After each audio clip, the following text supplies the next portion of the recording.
क्या बात है, क्या ऐसा क्या हो गया क्या है ना, वो होता नहीं मेल फीमेल रेशियो, वो अनुपात गड़बड़ा कैसे किया, शून्य कैसे होता नजर आ रहा है, अवकाश तो नहीं पा रहा।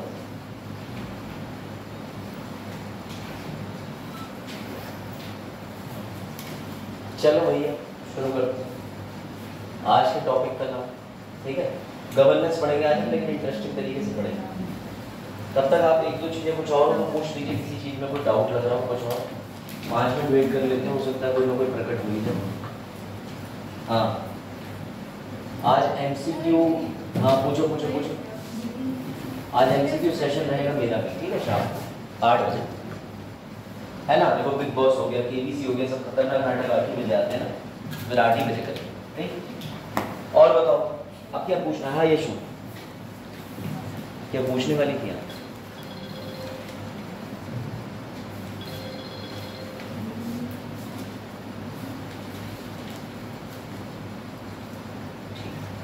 हाँ भाई बताओ, कुछ पूछना है? कोई डाउट नहीं?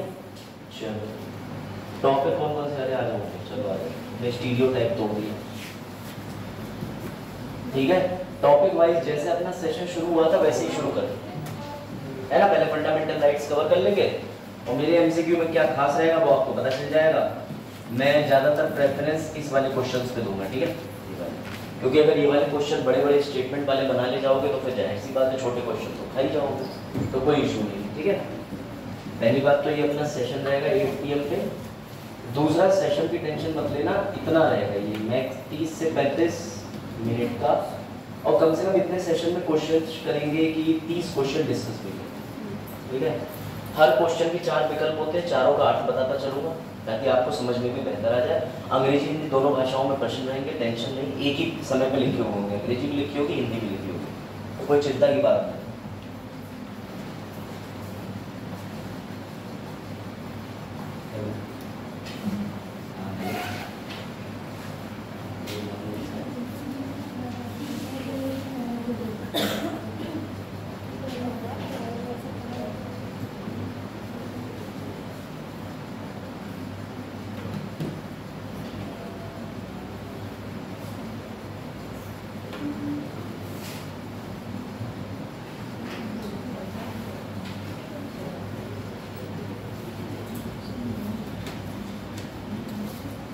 हाँ भाई बच्चों, ठीक है, तो अपना सेशन रहेगा, कोई इशू नहीं है। बाकी क्या चक्कर, आज तो बहुत बच्चे आए नहीं, टाइम तो हो गया, 15 समय पहले आ गया, ऐसा कौन सा जीर्णोद्धार हो गया बच्चों। चलो फिर शुरू करें आज का टॉपिक। हमेशा टाइम बाउंड रहना चाहिए व्यक्ति को। तो अब ध्यान से समझना ये स्टोरी।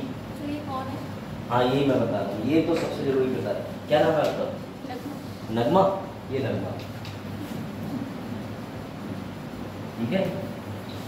तो एक दिन नगमा को पता चला कि जब BA MA में एडमिशन लेते हैं तो आपको पता है स्कॉलरशिप मिलती है, पता है स्कॉलरशिप, पता है ना अच्छे से, छात्रवृत्ति। तो भैया नगमा को पता चला कि छात्रवृत्ति मिलती है, ठीक है। ये बात थोड़े समय पहले की है। नगमा आराम से कूदते कूदते गई जिला समाज कल्याण कार्यालय, पहले अपने कॉलेज में पता करा, तो कॉलेज में पता चला कि बेटा आपको जो छात्रवृत्ति मिलती है वो एक विभाग देता है, जिस विभाग का नाम है समाज कल्याण विभाग। ये कचहरी में कार्यालय बना हुआ होता है, हर जिले का अपना एक समाज कल्याण विभाग होता है, पता है सबको। अब वह ये कि नगमा जब गई समाज कल्याण विभाग में, तो यहाँ जाकर के क्या हुआ, नगमा से कहा कि बेटा अपने सारे दस्तावेज लेके आओ, ठीक है, बैठ जाइए, फिर बताइए। हाँ यशु, हमको देख के इतना खुश, क्या हुआ बेटा? नई छात्रा की एंट्री और यशु खुश, ठीक है। अब इधर देखना है ध्यान से, दोबारा सेम स्टोरी रिपीटिंग, ठीक है, समझना। ये है नगमा। सभी को पता है कि जब किसी भी कॉलेज से UG PG या कोई भी कोर्स करो तो आपको क्या मिलती है? छात्रवृत्ति, ठीक है। अब हुआ ये कि इन भोले बच्चों को नहीं पता था कि छात्रवृत्ति कैसे अप्लाई होती है, तो चमन गई, नगमा गई, लोगों ने अपने स्कूल में पता करा, कॉलेज में पता करा कि छात्रवृत्ति कैसे मिलती है। तो ये पता चला कि भैया छात्रवृत्ति के लिए ये विशेष फार्म भरना पड़ता है और सारे दस्तावेज उठा करके जमा करने होते हैं जिला समाज कल्याण कार्यालय में। अब नगमा पहुंची वहाँ, बाबू बोले आओ बेटा बैठो। तो नगमा ने कहा सर ये मेरे कागज हैं, अगर मेरी छात्रवृत्ति आ जाती तो बड़ी ईश्वर की कृपा रहती, तो बोले वो तो आ जाएगी, लेकिन और बताओ बेटा, इसके अलावा कुछ बताओ। तो नगमा ने कहा सर इसके अलावा बस हम 2 भाई 4 बहनें और सब बढ़िया। बोले बेटा इसके अलावा बताओ। अब नगमा बेचारी फिर परेशान, क्योंकि नगमा थोड़ी ना जानती है कि वो किस चीज के लिए डिमांड कर रहे थे। तो नगमा ने कहा सर आप क्या कहना चाहते हैं? तो इस बच्चे ने कहा, बोले बेटा तुमने गांधी जी के बारे में पता है, गांधी जी के बारे में? तो नगमा बोली हाँ हाँ। बोले बस जहाँ गांधी जी छपे हो थोड़ा सा वो बढ़ा दो, छात्रवृत्ति आ जाएगी। उसी दिन नगमा ने ठान ली थी, उसी दिन नगमा ने सोच लिया था कि कुछ भी हो जाए, स्कॉलरशिप आए ना आए, लेकिन मैं कभी सरकारी कार्यालय में नहीं जाऊंगी, क्योंकि सरकारी कार्यालय में सुविधा शुल्क लग जाता है। समझ रहे हो बात को? भ्रष्टाचार लग जाता है। अब हुआ ये बेटा, आप प्रॉब्लम समझ रहे हो? इस प्रॉब्लम को समझने के बाद आपके मोबाइल पर कभी ऐसे मैसेज आते होंगे, आपने देखा है कि अगर कोई अधिकारी आपसे जो है रिश्वत की मांग करे तो उसकी शिकायत करें सीबीआई। आप समझ गए स्टोरी किस पे आधारित थी? बेटा सरकार के लिए सबसे बड़ा प्रशासन चलाने में जो चीज समस्या पैदा करती है, जो चीज अवरोध पैदा करती है, वो यही है कि जब आप फिजिकली किसी कर्मचारी के पास जाएंगे तो वो आपसे सुविधा शुल्क मांग सकता है। जैसे नई बच्ची आई, अब इन नई बच्ची को पता ही नहीं योजना फ्री है, अब ये सीधे कार्यालय जाती और कार्यालय कहती कि हमें रजिस्ट्रेशन कराना है, बच्चों आ बैठ जाए, ठीक है। तो कार्यालय वाले कहते रजिस्ट्रेशन हो जाएगा, डेट तो निकल गई है, थोड़ा सा हमारे लिए भी कुछ देखिए, आज घर पे वैसे ही बहू से कह दिया तुरैया बनी, ठीक है, पनीर बन जाए आपकी कृपा से। तो पता चला जो लड़की है उसने क्या करा भाई, पैसा दे दिया। तो इन सब चीजों की वजह से सरकार के सामने, ठीक है, कौशल देखना, मैं बात कर रहा हूँ पुराने तरीके की, लड़की छात्रवृत्ति मांगने गई, कॉलेज वालों ने कहा समाज कल्याण जाओ, समाज कल्याण इसकी देखरेख करता है, इसलिए अब हमारा विभाग भी समाज कल्याण में आता है तो हम क्या ही कर सकते हैं। तो भैया समाज कल्याण कार्यालय जाओ, वहाँ पे जो बाबू बैठे हुए थे उन्होंने सीधे कह दिया कि आपकी छात्रवृत्ति तभी आएगी जब मेरी छात्रवृत्ति आएगी। तो लड़की बोली आपकी कौन सी? बोले देख लीजिए मेरी छात्रवृत्ति पे ये बने होते हैं। समझ गए बात को? तो बेटा ये क्या है? रिश्वत। इस चीज को रोकने के लिए मैं आपसे पूछता हूँ, आप सुझाइए कि क्या होना चाहिए, किस तरीके से इस चीज को रोका जा सकता है, बताइए। समस्या समझ गए? आप किसी सरकारी कर्मचारी के पास गए, छात्रवृत्ति जमा करने गए, आप गई पलक और उसने आपसे रिश्वत की डिमांड करी, बताइए इसको कैसे रोका जा सकता है, बचा क्या सकता है, या सरकार कौन सा कदम उठाए जिससे ये चीज रुक जाए, बताओ। और मैं बात कर रहा हूँ पहले की, जब छात्रवृत्ति एकदम जिंदा फॉर्म पे भरी जाती थी, पीछे की खिड़की से फॉर्म मिलता था। क्या लगता है कैसे क्वेश्चन इसको रोकेंगे आप? कह सकते हैं उमेश और कोई उत्तर? क्योंकि मैंने अभी आज का टॉपिक शुरू नहीं करा ना, आज का टॉपिक शुरू करने से पहले एक भूमिका बनानी पड़ती है। आ जाओ बेटा आ जाओ, और कोई भी आ रहा है? गुड मॉर्निंग, आ जाओ सब ना, हमारा टॉपिक कभी छूट जाता है, समय फिक्स से भी चलेगा, बरखेड़ा से आते हैं ना ये, बैठ जाओ, ठीक है। चलो मैंने आपको स्टोरी ये सुनाई, सरकारी कार्यालय में छात्रवृत्ति जमा करने के लिए इतने फॉर्म होते हैं। तो भैया लड़की गई, बाबूजी ने कहा पैसा दे दो, लड़की बोली पैसा नहीं है। मेरा प्रश्न आपसे ये है कि आप इस रिश्वत को रोकने के लिए क्या कर सकते हैं? तो बेटा अब हम आज के टॉपिक पे आ रहे हैं। सरकार ने एक रास्ता निकाला। तो बेटा वो रास्ता क्या निकाला? वो रास्ता ये निकाला, जरा बुद्धि लगाना, अगर इस लड़की को ध्यान से समझना, अगर इस महिला को बाबूजी के पास में कागज जमा करने जाना ही ना पड़े तो कितना बढ़िया रहेगा। तरीका है भाई, ना ये लड़की जाएगी ना बाबूजी इससे पैसा मांगेंगे। तो बेटा मुबारक हो, गवर्नमेंट ने ये जो फिजिकल है, ये जो वास्तविक आपकी मुलाकात होती है, इसे हमारे देश की सरकारों ने कन्वर्ट कर दिया छात्रवृत्ति एवं शुल्क प्रतिपूर्ति। आई बात समझ में या नहीं? क्योंकि आज का टॉपिक है ई गवर्नेंस। हर सरकारी कार्यालय, हर सरकारी सुविधा को ऑनलाइन कर देना कहलाता है ई गवर्नेंस। अब आसान लगे, प्रैक्टिकल समझिए।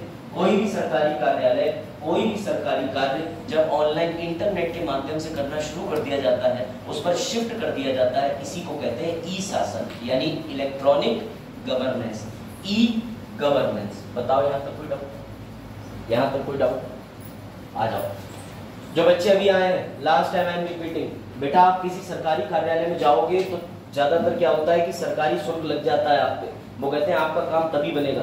ज्यादातर जगहों पे ऐसे 4th क्लास बाबू या और भी जो लोग होते हैं, मैं ये नहीं कह रहा सब भ्रष्ट है, ठीक, अगर मान के चलो कोई भ्रष्ट अधिकारी बैठा हुआ है, उसके नीचे की पूरी लाइन भ्रष्ट हो जाती है और फिर वो आपसे पैसा मांगते हैं। और इस समस्या से दो चीजें होती है, एक तो व्यक्ति का काम भी समय पर नहीं हो पाता, दूसरा व्यक्ति का शोषण भी होता है ना। बार बार ऑफिस के चक्कर लगाओ और बार बार सुविधा शुल्क दो। तो इन चीजों को देखते हुए सरकार को शासन करने में क्या आ रही थी, कठिनाई। तो अब छात्रवृत्ति का मैंने उदाहरण लिया कि छात्रवृत्ति की समस्या दूर करने के लिए सरकारों ने क्या कर दिया, ऑनलाइन। अपने घर पे सीधे फॉर्म खोलो, आपसे छात्रवृत्ति की कोई फीस मांगी नहीं जा रही, पूर्णतः फॉर्म भरना फ्री है, आप इसको अप्लाई करें और अप्लाई करने के बाद में आपके सारे दस्तावेज आप अपने ही कॉलेज में जमा करें, जिससे वो सारे दस्तावेज ऑटोमेटिकली समाज कल्याण में पहुंच जाएंगे। तो बेटा इसी को कहते हैं जब कोई सरकारी कार्यालय या जब कोई भी सरकारी कार्य ऑनलाइन माध्यम से किया जाए या ऑनलाइन शिफ्ट कर दिया जाए, उसे ही ई गवर्नेंस कहते हैं। बात आई समझ में? बताओ शिवानी, ई गवर्नेंस क्या होता है?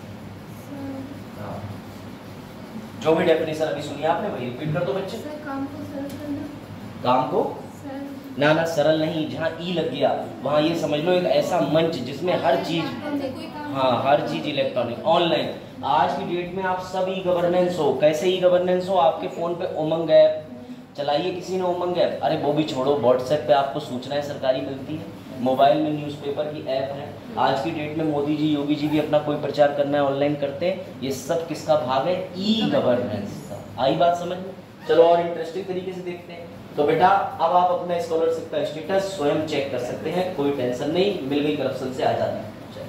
अब आपने कुछ ऐसी ऐप देखी होंगी, भीम देखी, इसका क्या काम है? क्योंकि ऐप के बारे में यूपीएससी पूछता है, यूपीएससी ने ऐप के नाम लिख करके ऐप के बारे में पूछा है, खासकर कोविड के समय पे आरोग्य सेतु पूछा है। अगर आप में से किसी को आरोग्य सेतु याद हो तो बताएं, याद है किसी को? वेरी गुड, गुड मॉर्निंग बेटा। आरोग्य सेतु ऐप ये था जो आपको बता देता था कि आपसे कितनी दूरी पर कोविड पॉजिटिव कोई व्यक्ति है। बशर्ते आप अपने मोबाइल के अंदर उस ऐप को इंस्टॉल करके रखो, क्योंकि ब्रह्मा जी नहीं है ये ऐप कि आपके दिमाग में अचानक आ जाए आपको पड़ा, ठीक है, जैसे और चीजें आ जाती है दूर से पता लगा लेते हैं, समझ गए?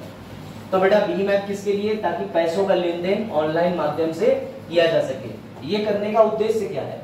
क्योंकि बार बार सरकारी बैंकों में भीड़ बढ़ती थी और भीड़ बढ़ने की वजह से आदमी को दिक्कत आती थी, वो 24 घंटे से पहले 10 से 5 ही बैंकिंग कर पाता था। तो सरकार ने कहा कि बैंकिंग तो कभी रुकनी नहीं चाहिए, आदान प्रदान धन का कभी रुकना ही नहीं चाहिए, 24 घंटे चलना चाहिए। तो सरकार ने क्या लागू कर दिया? भीम ऐप।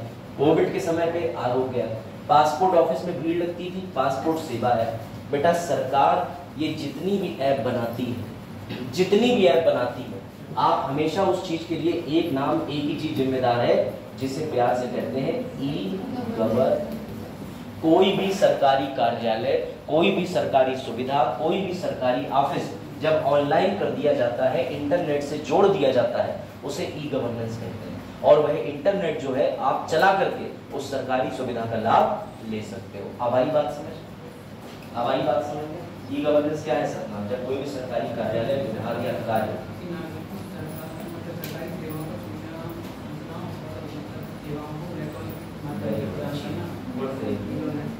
एकदम सही।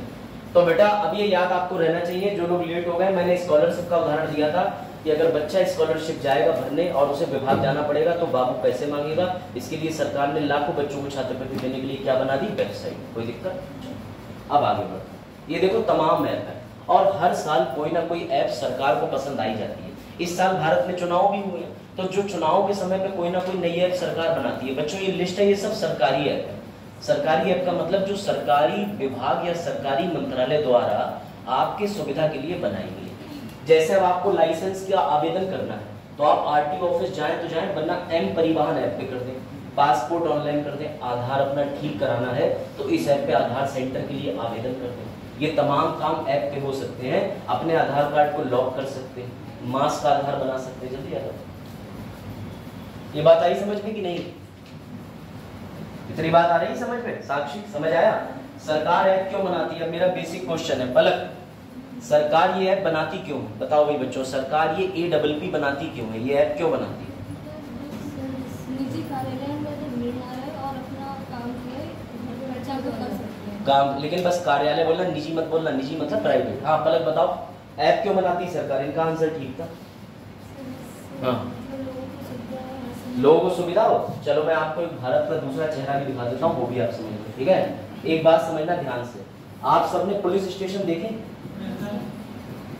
बस देखे हैं, मैंने ये नहीं कहा कि गए हैं, नौबत ना आए जाने को पड़े, हाँ गए भी है। और बेटा अगर कभी ऐसा हो कि पुलिस चौकी पे जितने भी ये जो कर्मचारी बैठे हुए होते हैं, आपको नहीं पता लेकिन आज से कई वर्ष पहले भारत में कुछ ऐसी घटनाएं हुई हैं कि कई बार ऐसा होता है पिछड़े या अनुसूचित वर्ग की एफआईआर लिखने ही नहीं देती। जो संभ्रांत वर्ग होता था, ऊंचे वर्ग के लोग होते थे, वो गांव के अंदर गरीब और पिछड़े वर्ग के लोगों की एफआईआर लिखने ही नहीं देते थे। चरण देखना इधर, और उनके प्रति अपराध भी करते थे। तो बेटा समस्या क्या आती थी कि एक मान के चलो पुरुष है, वो यहाँ गया, बोला मेरी एफआईआर लिख लो, तो ये क्या बोले कि मेरे पास में पैसा आ गया इनका, और इन्होंने मना कर दिया, पैसा खिला दिया चौकी को, एफआईआर नहीं लिखी जाएगी।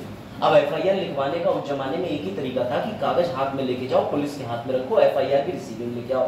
पुलिस इसका पूरा फायदा उठाती थी, एफआईआर लिखने का भी पैसा लेती थी, ना लिखने का भी पैसा लेती थी, और उसके बाद कार्रवाई का भी पैसा लेती थी। तो बेटा पता है सरकार को क्या दिक्कत आ रही थी? सर सरकार को शासन करने में दिक्कत आ रही थी। तो सरकार ने इस फिजिकल भौतिक शासन का जो तोड़ निकाला, उसी को बेटा प्यार से बोला गया ई शासन। अब हम एफआईआर को जो है वो किससे जोड़ देंगे? ऑनलाइन। और जब हम एफआईआर को ऑनलाइन माध्यम से जोड़ देंगे तो बेटा व्यक्ति के साथ में शोषण हो ही नहीं सकता, क्योंकि अब वो पुलिस चौकी पर एफआईआर लिखवाने जाएगा ही नहीं, अपने मोबाइल में यूपी कॉप नाम की ऐप डाउनलोड करेगा और एफआईआर लिख जाएगी। इसी को कहते हैं ऑनलाइन या फिर ई शासन, इलेक्ट्रॉनिक शासन, ई गवर्नेंस, ई शासन। इसमें 3 प्रक्रिया होती हैं, मैं आपको थोड़ा सा और आइडिया देता हूं। इसमें समझिएगा, इसमें क्या होता है? कार्यालय होता है सरकारी, यह कार्यालय भौतिक होता है। भौतिक का मतलब ये होता है कि ये प्रेजेंट होता है, एग्जिस्टेंस में होता है। इस शब्द का मतलब ये है कि इसकी कहीं बिल्डिंग होती है, ये रही बिल्डिंग, कचहरी में कहीं ना कहीं तो बिल्डिंग होगी। अब इस बिल्डिंग तक जनता को चल के जाना पड़ेगा, ये गए, ये भी गए। ज्यादातर लोग इस बिल्डिंग में जाएंगे तो उन किससे मिलेंगे? सरकारी अधिकारी से और सरकारी कर्मचारी से। तो चांस है कि यहाँ पे करप्शन हो सकता है, कार्य में डिले हो सकता है, और संडे की छुट्टी भी हो सकती है। तो सरकार के लिए जब ऐसी समस्याएं आती हैं तो इससे क्या बाधित होता है? शासन।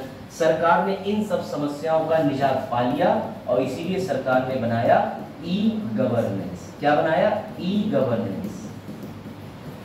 इसी को बोलते हैं ई शासन। अब बताओ, आपके पास बहुत सारे एग्जाम्पल आ गए, क्या अब आप समझ पाए कि ई शासन क्या होता है? बच्चे आप बताओ माधुरी, क्या होता है बेटा? ई शासन क्या होता है या फिर ई गवर्नेंस क्या होता है? आप कोई उदाहरण दे सकती है कि सरकार ने ऐसे काम को ऑनलाइन कर दिया हो और वो ई गवर्नेंस में आता हो? कोई भी एक उदाहरण दे दीजिए। हाँ छात्रवृत्ति और ऑनलाइन ऐप आती है सरकारी ऐप। क्या उमंग ऐप, कोविड ऐप, भीम ऐप, कोविशील्ड ऐप, ये सब सरकारी है? ये ई गवर्नेंस का भाग है? बिल्कुल। ऐसे ही सोचा करो और बोला करो। वेरी गुड बच्चों। हाँ इधर से बताओ, क्या लगता है? चल सरकार जो है ये सब ऑनलाइन शिफ्ट करती है, इससे शासन चलाने में जो है सरकार को बेनिफिट होता है कुछ? सर बिल्कुल बेनिफिट होता है, बिल्कुल बेनिफिट होता है। क्या होता है अभी समझिए। चलो आगे बढ़ो। आज क्या हुआ? लड़कों की संख्या कम कैसे? मास बंकिंग कर ली क्या? चलो ये सवाल भी छोड़ दीजिए। आइए सबसे पहले बात कर लेते हैं, ठीक है? ई गवर्नेंस क्या होता है? लिख लीजिए परिभाषा। चलिए नोट बनाते चलिए। ई गवर्नेंस का मतलब होता है सूचना प्रौद्योगिकी का प्रयोग, या नीचे जो लाइन लिखी है वो सबसे बेस्ट है, सरकारी कार्यालय विभाग में सूचना प्रौद्योगिकी का उपयोग। और तीसरी चीज और लिख लीजिए,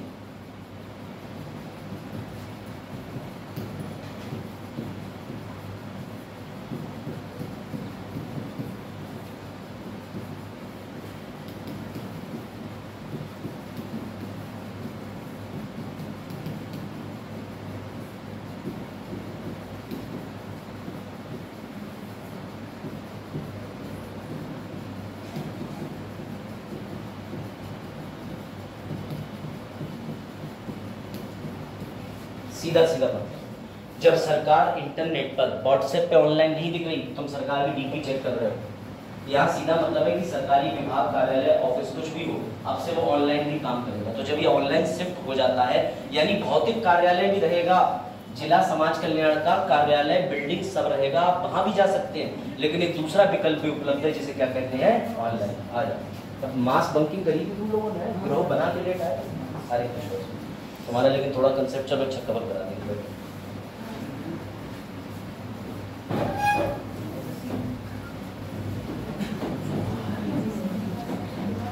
हाँ, ई गवर्नेंस है आज का, ई गवर्नेंस, ठीक है। तो ई गवर्नेंस की मैं डेफिनेशन रिपीट कर रहा हूँ, आप समझ जाओगे। पहले मान के चलो छात्रवृत्ति का सिस्टम चलता था, तो पहले कागज से छात्रवृत्ति बनी जाती, तो मैं समाज कल्याण वहाँ बाबू ने कहा हमारी छात्रवृत्ति दे दो, बोले कौन सी, बोले कुछ पैसे हमें दे दो। हाँ, यही उदाहरण है, ठीक है। तो उसके बाद क्या हुआ कि बाबू हर बार पैसे ले लेता था। इस चीज से बचने के लिए हमारे योगी मोदी जी ने क्या सिस्टम निकाला, ऑनलाइन कर दिया।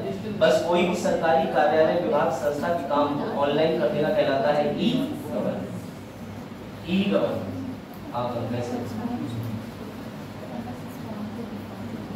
आप समझ गए ई गवर्नेंस। बाकी बच्चे अब समझाएंगे। यीशु मार कर लेके समझाओ ई गवर्नेंस क्या होता है। जाओ जल्दी 30 सेकंड में।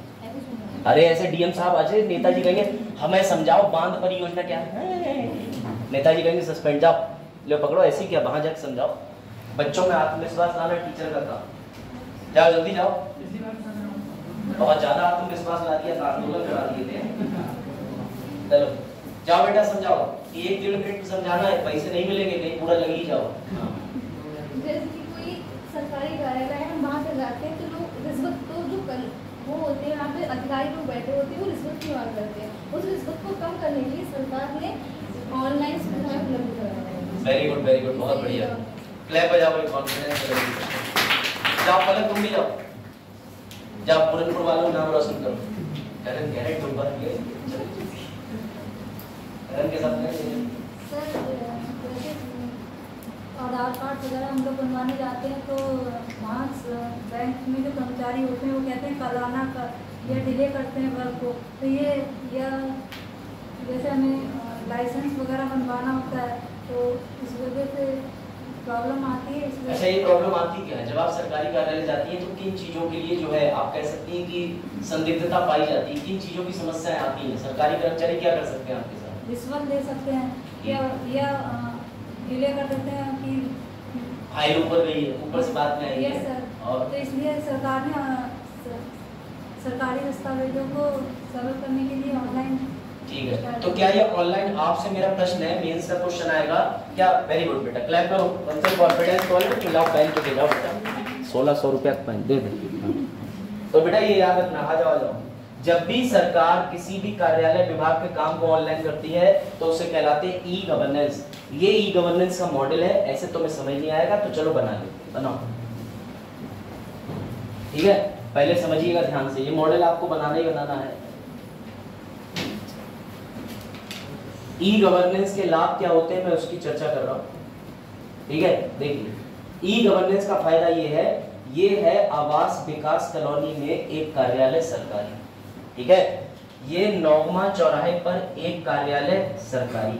अब ये दोनों जो कार्यालय हैं, अगर ये दोनों एक दूसरे से संबंधित है तो इन तक सूचना कैसे पहुंचेगी? सर, एक क्लर्क आएगा, क्लर्क इस ऑफिस से फाइल पकड़ेगा, यहाँ से साइकिल चलाएगा और साइकिल चलाने के बाद यहाँ जाएगा, फिर यहाँ से अगर कोई जवाब आएगा तो फिर साइकिल यहाँ आएगी। यही तो होता है। अभी आपको कोई जानकारी पहुंचानी हो और इंटरनेट ना हो, व्हाट्सएप ना हो, सोचिए फोन भी ना चलते हो, तो यही एक साधन है। एक विभाग से दूसरे विभाग जानकारी पहुंचाने के लिए बेचारा एक आदमी क्लर्क दौड़ रहा है।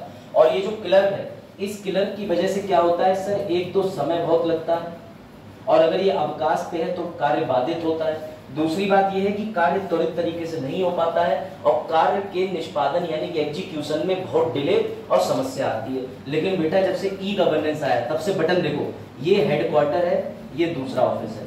यहाँ से कोई सूचना जानी है, लो कर दो मेल, लो कर दो व्हाट्सएप, लो कर दो फैक्स, लो कर दो टेलीग्राम, या कुछ भी नहीं तो कर दो फोन। बेटा ये नैनो सेकंड में ट्रेवल करती है। ई गवर्नेंस का जबरदस्त फायदा है कि इसने सभी सरकारी विभागों को यहाँ से इधर, यहाँ से इधर, इसको इससे, समस्त विभागों का एकीकरण कर दिया है। और ये सबसे कमाल की बात है, ये ध्यान।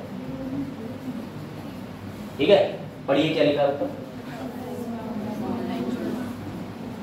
अब आज की डेट में सारे विभाग ऑनलाइन जुड़े। ट्रेजरी को पता होता है कि समाज कल्याण ने बिल कब बनाया, और जब समाज कल्याण बिल बनाती है तो राज्य सरकार को पता होता है कि कितना पैसा कहाँ जा रहा है, उसी समय पे लाइव। हाँ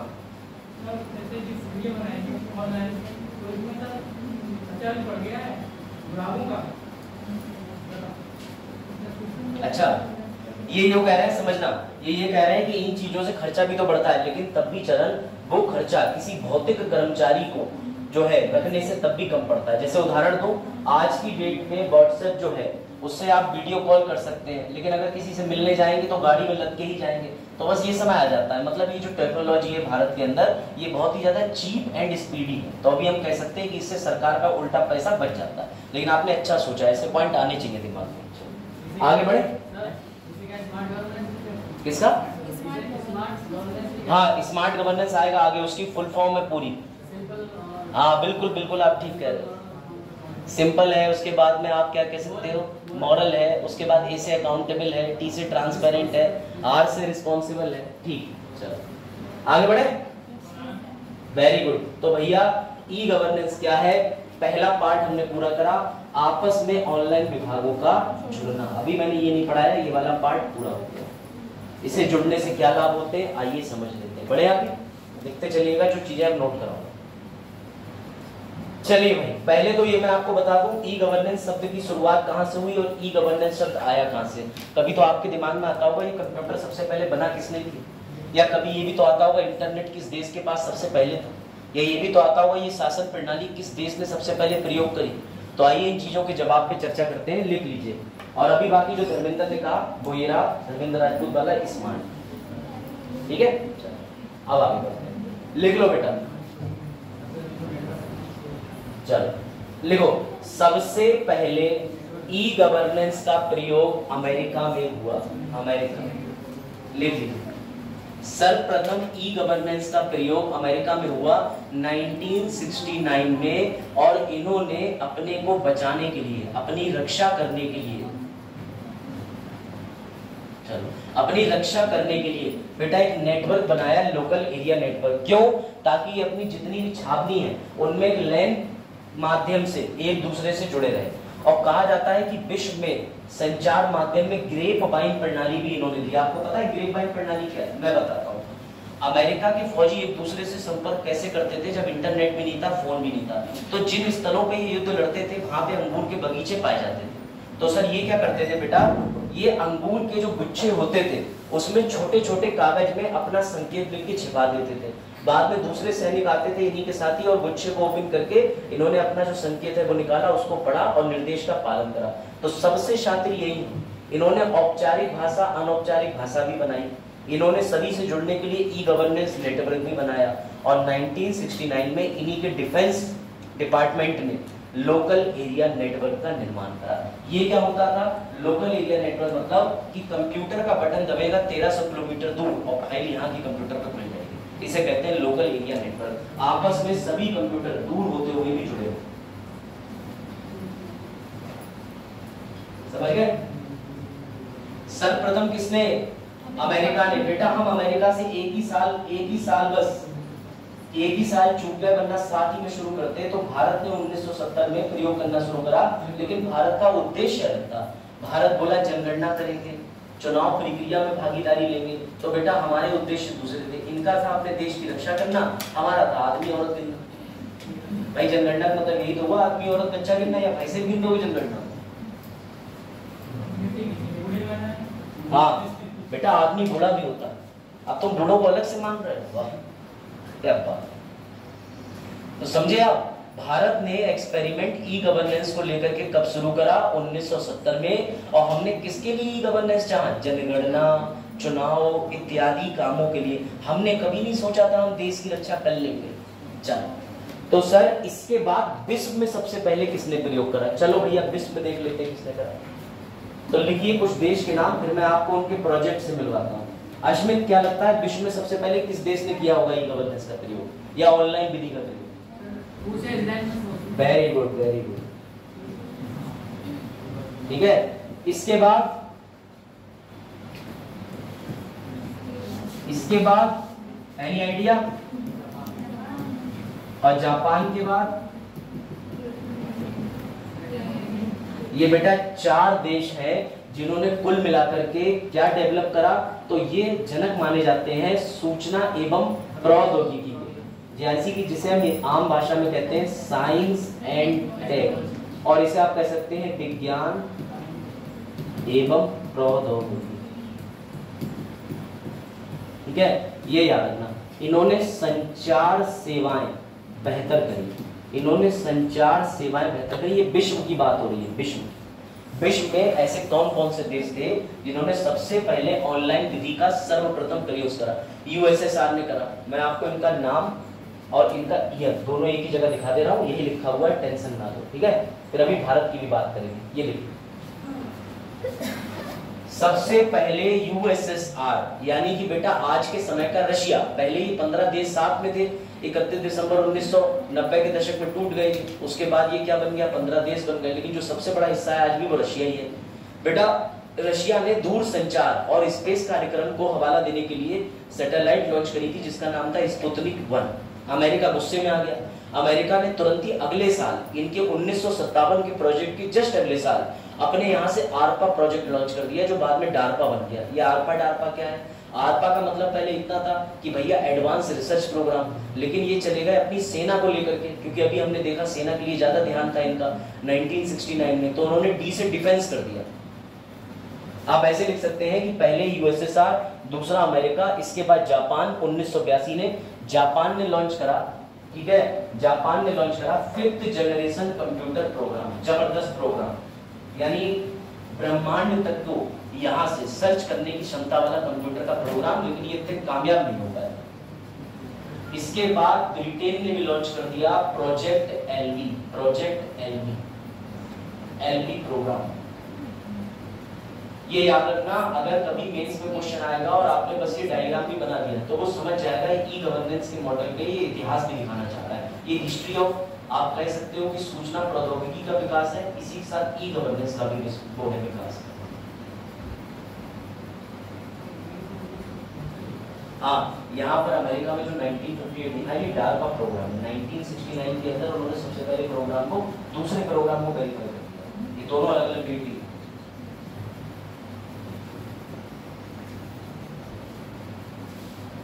ठीक है, जब इसको लिखने तो बताइएगा। डारपा की फुल फॉर्म है स्लाइड में, defence advance research project agency.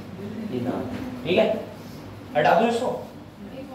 हाँ लिख लो, कहीं पे जूम करना हो तो बताइए। फुल फॉर्म पे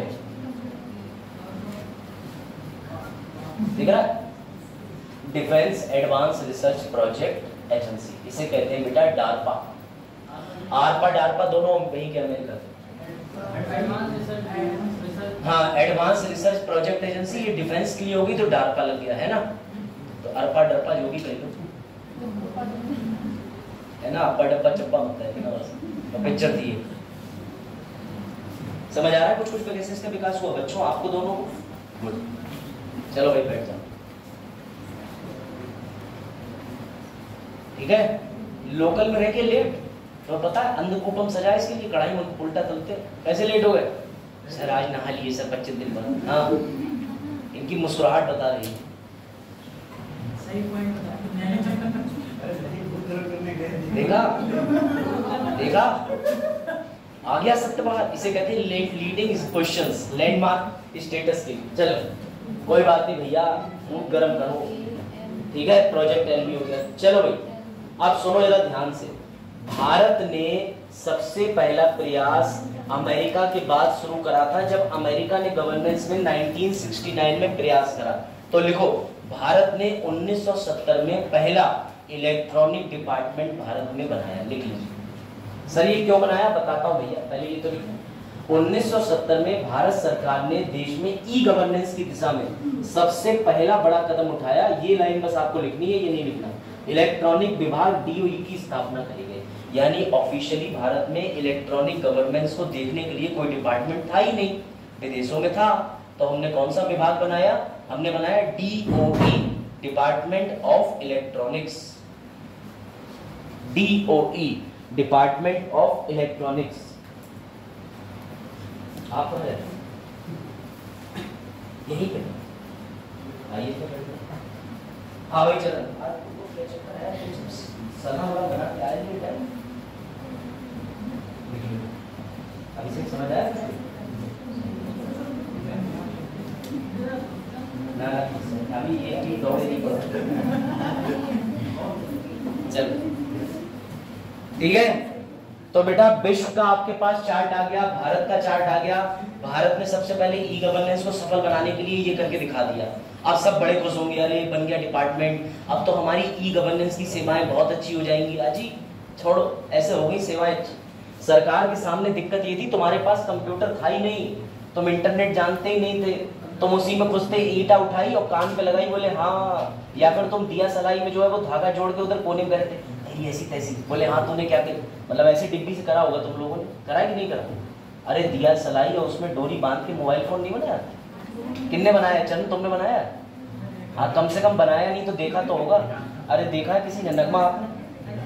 अपने आज मम्मी या पापा से पूछना जाके, मम्मी पापा से इसलिए नहीं कि वो फोन पे बतियाए होंगे, वो इसलिए कि आप जब छोटे होगे या उन्होंने अपने सामने देखा होगा कि दिया सलाई में क्या करते थे, जो माचिस होती है इसको खाली डिब्बा लेकर के इसमें एक सुराख करते थे, धागा डालते थे और वो धागा दूसरे छोर तक जाता था। इधर भी दिया सलाई का, हाँ देखो कौशल लेकर डिब्बी, अगर आप उसमें कुछ बोलते थे तो कहते हैं कि जो साउंड है वो ट्रेवल करती है, उसको एक माध्यम चाहिए। हाँ बिल्कुल सही। तो भैया वो जो साउंड है वो जाती थी उसके माध्यम से दूसरे को सुनाई देती थी। अब देती कितनी थी नहीं पता, लेकिन हम खुश हो लेते। चलो ठीक है, हाँ बताइए। कुछ नहीं था, इन्होंने, मैं बता रहा हूँ, इन्होंने डिपार्टमेंट ऑफ इलेक्ट्रॉनिक बनाया, लेकिन कंप्यूटर सूचना कुछ नहीं थी इनके पास में।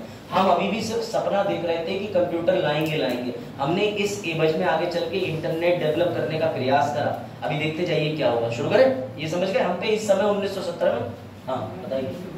कोई कंप्यूटर कुछ नहीं है, बस खाली हम सपना देख रहे हैं कि हम इलेक्ट्रॉनिक मंत्रालय चलाएंगे, लेकिन चलाएंगे कैसे? एक बल्ब लगाता है, एक पंखा लगाता है, ये दो इलेक्ट्रॉनिक ही तो उपकरण हो। चलो अब देखना भैया, इस फील्ड में अगर एक आदमी का नाम ना लिया जाए तो ये पाप होगा। उस आदमी का नाम है स्वर्गीय श्री राजीव गांधी जी। पढ़ो जरा एक बार, पढ़िए जरा। वही राजीव गांधी जी जिन्हें माना जाता है भारत में सबसे पहला कंप्यूटर, सोचिए उनके नाना जी ने लगाया था, नेहरू जी ने। लेकिन उस जमाने के कंप्यूटर में भी इंटरनेट फैसिलिटी तो थी नहीं, इंटरनेट बहुत बाद में डेवलप हुआ है। तो बेटा हाँ 1995 BSNL के माध्यम से, ठीक है। तो बेटा सुनना, सबसे पहले नेहरू जी ने सपना दिखाया था, लेकिन इसको आगे कौन लेके गए? राजीव गांधी। और राजीव गांधी जी चाहते थे कि प्रत्येक सरकारी विभाग कंप्यूटर से जुड़ जाए, जनता कंप्यूटर से जुड़ जाए। इसके लिए इन्होंने बहुत सारे प्रयास करे, लेकिन बेटा मजबूरी यही थी कि प्रयास सफल होते होते रह गए, क्योंकि उनका देहांत भी हो गया, थोड़ा हम लोग लेट हो गए। ये पढ़िए, देश के पहले कंप्यूटर का नाम पढ़ लो क्या था? सुपर कंप्यूटर परम था, लेकिन उससे पहले जो कंप्यूटर नेहरू जी ने लगाया था, ये कभी MCQ पूछ लेगा वन लाइनर, आज तक नहीं पूछा गया है कि कौन सा कंप्यूटर नेहरू जी के काल में लगा था। पहला कंप्यूटर है भारत का, इसका नाम है टिफरैक। इसे Tata institute of fundamental research, ठीक है, ऑटोमेटिक कैलकुलेटर। और क्या काम करता था? गुणा भाग, प्लस माइनस, बस यही थी हमारी क्रांति। इंटरनेट था ही नहीं, कहाँ सर्च कर पाते कैटरीना कैफ की कौशल के साथ? सर उस समय ये दोनों भी नहीं थे सर। हाँ मतलब बात, हाँ उनके मम्मी पापा से पूछ लेते।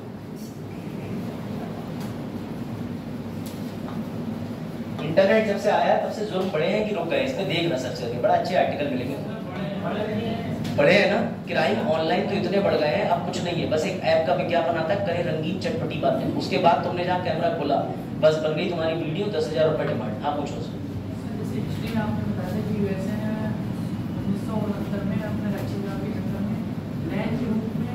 नेटवर्क डिस्कस करा कब होती है? बिल्कुल, तभी तो मैंने बताया नहीं, वाइड एरिया नहीं शो कर रहा है। लोकल एरिया नेटवर्क का मतलब ये सिर्फ उसी कॉन्फिडेंशियल कार्यालय में जोड़ना है जिसके पास कुछ क्लासिफाइड फाइल्स हो। हर चीज को नहीं कर सकते, सिर्फ आपस में कम्युनिकेशन करना, बहुत ज्यादा गोपनीय परमिशन देना, गोपनीय परमिशन देना, बस इसके बाद में लेने के बाद बहुत चीजें हैं। ठीक है, चलो बेटा ये हो गया, नाम लिख लिया, टिफरैक लिख लिया। चलो अब बेटा समझो, आज के टाइम में भी कंप्यूटर इतना कारगर है कि लॉकडाउन के समय पर लैपटॉप की डिमांड बहुत ज्यादा बढ़ गई। भारत में लैपटॉप की डिमांड आना शुरू हुई है। छोड़ो, ये सारे टॉपिक हो गए। अब आते हैं मेन चीज पे कि करना क्या है, समझिएगा बात। देखिए, भारत ने सबसे पहले सैटेलाइट से नेटवर्क कब जोड़े? 1987 में। ध्यान रहे, हमने ऊपर से सर्वर जोड़ा है अभी भी हमसे प्रॉपर इंटरनेट कनेक्शन नहीं चला मिल रहा जैसे आज का गूगल चलता है। सिर्फ हमने सैटेलाइट ऊपर छोड़ दी, उस सैटेलाइट का नेटवर्क स्थापित कर दिया और हमने उससे सारे सिस्टम जोड़ दिए जो हमने लगाने का प्रयास किया। इतना ध्यान रखो कि 1987 में सैटेलाइट बेस्ड नेटवर्क जोड़ा गया। साथ ही 1987 में एक चीज और करी गई, डिस्ट्रिक्ट इंफॉर्मेशन प्रोग्राम चलाया गया। बताता हूं ये दोनों क्या, लिखते चलिए। 1987 में सैटेलाइट बेस्ड नेटवर्क भारत में पहली बार जोड़ा गया। मतलब आप आज की डेट में भी सैटेलाइट बेस्ड नेटवर्क नहीं चलाते हैं डायरेक्ट, पता है आपको? इलॉन मस्क यही तो कर रहा है, सीधे सैटेलाइट से मोबाइल में नेटवर्क देगा। अभी आप सैटेलाइट से टावर से अपने मोबाइल में लेते हैं नेटवर्क। उसने वेब फैला भी दिया है ऊपर पूरे पृथ्वी पे, मतलब जो हमारा ऊपर स्पेस है वहां पर कम से कम कुछ नहीं तो 5 से 10 हजार जो सैटेलाइट है वो बिखेर दिए और वो इंटरनेट भविष्य देगी, वो बेच भी रहा है। और उससे क्या होगा कि आप हिमालय में भी चले जाइए, नेटवर्क पूरे मिलेंगे आपको, क्योंकि सैटेलाइट से आपको नेटवर्क सिक्योर भी हो जाएगा। बहुत से फायदे। पहले दो प्रोग्राम के नाम लिख लीजिए। इस प्रोग्राम के तहत ये था डिस्ट्रिक्ट इंफॉर्मेशन प्रोग्राम की लोगों की जिम्मेदारी है, क्या जिम्मेदारी है कि कंप्यूटर प्रोग्राम को एक दूसरे के प्रति जोड़ेंगे और जागरूक होंगे। बताता हूँ कैसे। ये दो नाम लिख लीजिएगा, लिख लिए? जब लिख ले तो बताइए। हो गया? छोड़िए, ठीक है। ये भी आईटी मिनिस्टर तो पता है ना वर्तमान में, और जतिन प्रसाद जी क्या है, स्टेट के ministry of commerce and industry के। खैर छोड़ो छोड़ो छोड़ो छोड़ो बेटा, ये देखो एक बार ये बिल्डिंग हैदराबाद में स्थापित है। ये भारत की एकमात्र सबसे पहली बिल्डिंग है ई गवर्नेंस बिल्डिंग। इसमें सारे अच्छे कंप्यूटर नेटवर्क लगे हैं और 1987 के अंदर जो सैटेलाइट नेटवर्क प्रदान करने के लिए जोड़ी गई थी वो सीधे हैदराबाद के इसी सेंटर से काम करती है। ये हैदराबाद की वो पहली बिल्डिंग है, इसे कहते हैं e governance building of India. बात आई समझ में? अगर आपसे कोई पूछ ले भारत में सर्वप्रथम ई गवर्नेंस की बिल्डिंग का स्थापना कहाँ करी गई तो हैदराबाद में करी। ये मत भूलिए, ये बात आई समझ? हाँ चलिए भाई वापस आइए जहां पर अंत है। अब समझिएगा,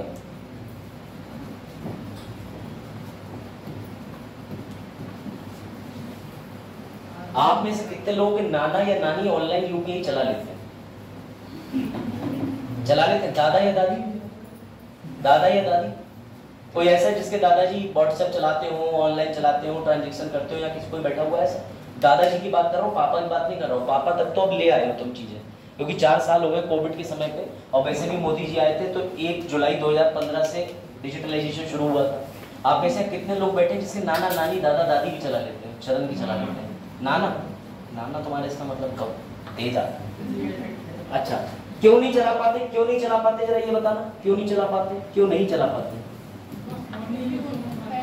एक तो फोन नहीं है, दूसरा छोटा फोन। वाह वाह। अगर उन्हें बड़ा फोन भी मिल जाए तो सबसे पहली बात तो ये है, एक तो वो सीखना नहीं चाहेंगे कि कौन अपना दिमाग लगाए, उम्र निकल गई। और दूसरी बात ये भी है बेटा, सोचो जब एक ऐप से सिर्फ पेमेंट करना है तो इतना जटिल लग रहा है तुम्हारे नाना दादाजी को। उस जमाने में जब कंप्यूटर लाने का प्रयास राजीव गांधी ने करा हुआ तो लोग तो सीधे सीधे विरोध में थे, हमारी नौकरी खाने के चक्कर में। जैसे एआई पे इल्जाम लगाए जाते। दूसरा इल्जाम ये लगाया गया कि इतनी जटिल चीज जानबूझ के लाई जा रही है ताकि सरकार की नीतियां सिर्फ सरकारी काबिल अफसर समझ पाए और जनता समझ ही ना पाए। इस वजह से राजीव गांधी के कंप्यूटर प्रोग्राम को लोगों ने नकारना शुरू कर दिया। वो ये मानते थे अच्छा ये कंप्यूटर कोई ऐसी खतरनाक मशीन है जिसमें कोई सरकारी फाइल को सरकारी बाबू ही समझ सकता है, जनता ना समझ पाए, इसलिए कंप्यूटर जो है वो जनता के लिए गैप एक खाई बन के आ रहा है। जबकि उल्टा था, वो इसलिए लाने का प्रयास कर रहे थे कि तुम कंप्यूटर से कोई भी फॉर्म या कोई भी सुविधा की जानकारी आसानी से ले लो। तो इस वजह से उनका कंप्यूटर प्रोग्राम धरा का धरा ही रह गया, पहली बात। और इस चीज को आसान बनाने के लिए उस समय की सरकार ने 1987 में चलाया जिला सूचना कार्यक्रम। इसका मतलब पता क्या था? आम जनता तक कंप्यूटर से होने वाले लाभ, आम जनता तक कंप्यूटर प्रशिक्षण, आम जनता तक इंटरनेट नेटवर्क, आम जनता तक ऑनलाइन कामों के बारे में सूचना प्रदान करने की जानकारी सरकार की थी। अब आई बात समझ, ताकि सरकार और जनता के बीच जो खाई है उस खाई को भर सके। लेकिन डिस्ट्रिक्ट इंफॉर्मेशन प्रोग्राम फेल हो गया। क्यों फेल हो गया? क्यों? क्योंकि जब गांव में कंप्यूटर सिखाने जाते, कंप्यूटर लेके गांव वाले डंडे लाठी चलाना शुरू कर देते, क्योंकि उस समय भारत में वैसे भी गिनती के कंप्यूटर थे और इस टेक्नोलॉजी को हर घर पहुंचाने के लिए 1991 में प्रयास करना था। कंप्यूटर में डेवलपिंग फेज पे थे और जो हमें टाटा वाला मिला था उसमें सिर्फ क्या होता था 2 + 2 4, 6 + 6 8। अब गांव वाले 2 + 2 4 चलने के लिए भैया क्यों मसले तुम? अच्छा, तो डिस्ट्रिक्ट इंफॉर्मेशन प्रोग्राम फेल हो गया। इस बार बहुत लेट आया भाई। हाँ लिखो भाई अगला, लिखिए। फिर सरकार ने प्रयास करा 1988 में और डेवलप करा नेस्कॉम। लिखो, राष्ट्रीय संगठन सॉफ्टवेयर एवं सेवा कंपनी, इसे बोलते हैं नेस्कॉम। 1988 में नेस्कॉम की स्थापना हुई। और ये क्या है नेस्कॉम? ये आपके और कंप्यूटर के बीच कम्युनिकेशन कराता है। कैसे? आज आप अपने मोबाइल से बोलते हैं हेलो गूगल कैटरीना कैफ दिखा दे, तो वो सॉफ्टवेयर ही तो है।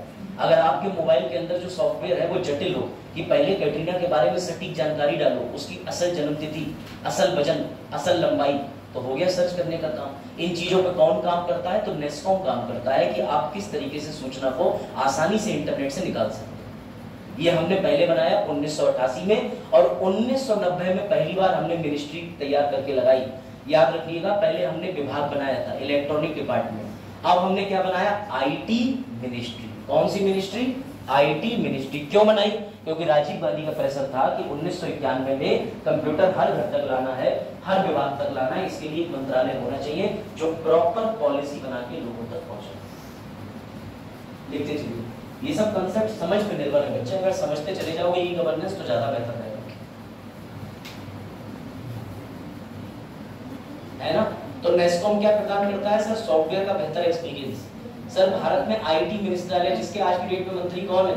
अभी मैंने दिखाया थे पीछे, श्री अश्नवी वैष्णव भैया। बाहर ई रिक्शा नहीं खड़ा होता।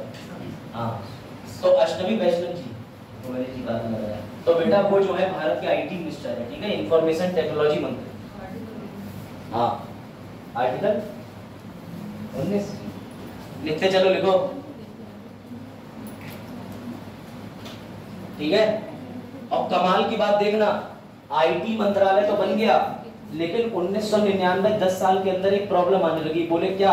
आईटी को लेके भारत में कोई कानून था ही नहीं, कोई लॉ नहीं था कि अगर किसी ने कंप्यूटर चुरा लिया तो चोरी की धारा तो लगेगी, लेकिन कंप्यूटर के अंदर जो जानकारी है उसमें उसको भी तो चुराया है साथ में। तो वास्तविक चोरी और कंप्यूटर की चोरी में कुछ तो अंतर होना चाहिए। अब अगर आपने किसी कंप्यूटर को तोड़ दिया तो आपको तो लगेगा आपने टीवी फोड़ दी, लेकिन उस कंप्यूटर के अंदर सोचिए इतनी जानकारी समाई तो जो विश्व में सिर्फ उसी के पास हो, उसी कंप्यूटर के अंदर हो। तो इन सब चीजों के लिए कानून बनाया गया और भारत में पहला कंप्यूटर संबंधित या सूचना प्रौद्योगिकी का जो कानून बना वो वर्ष 2000 में बना, जिसे कहते हैं IT act, information technology act. मैं लिख दिया इंफॉर्मेशन टेक्नोलॉजी एक्ट। इसमें कमाल की बात बताता हूं तुम्हें,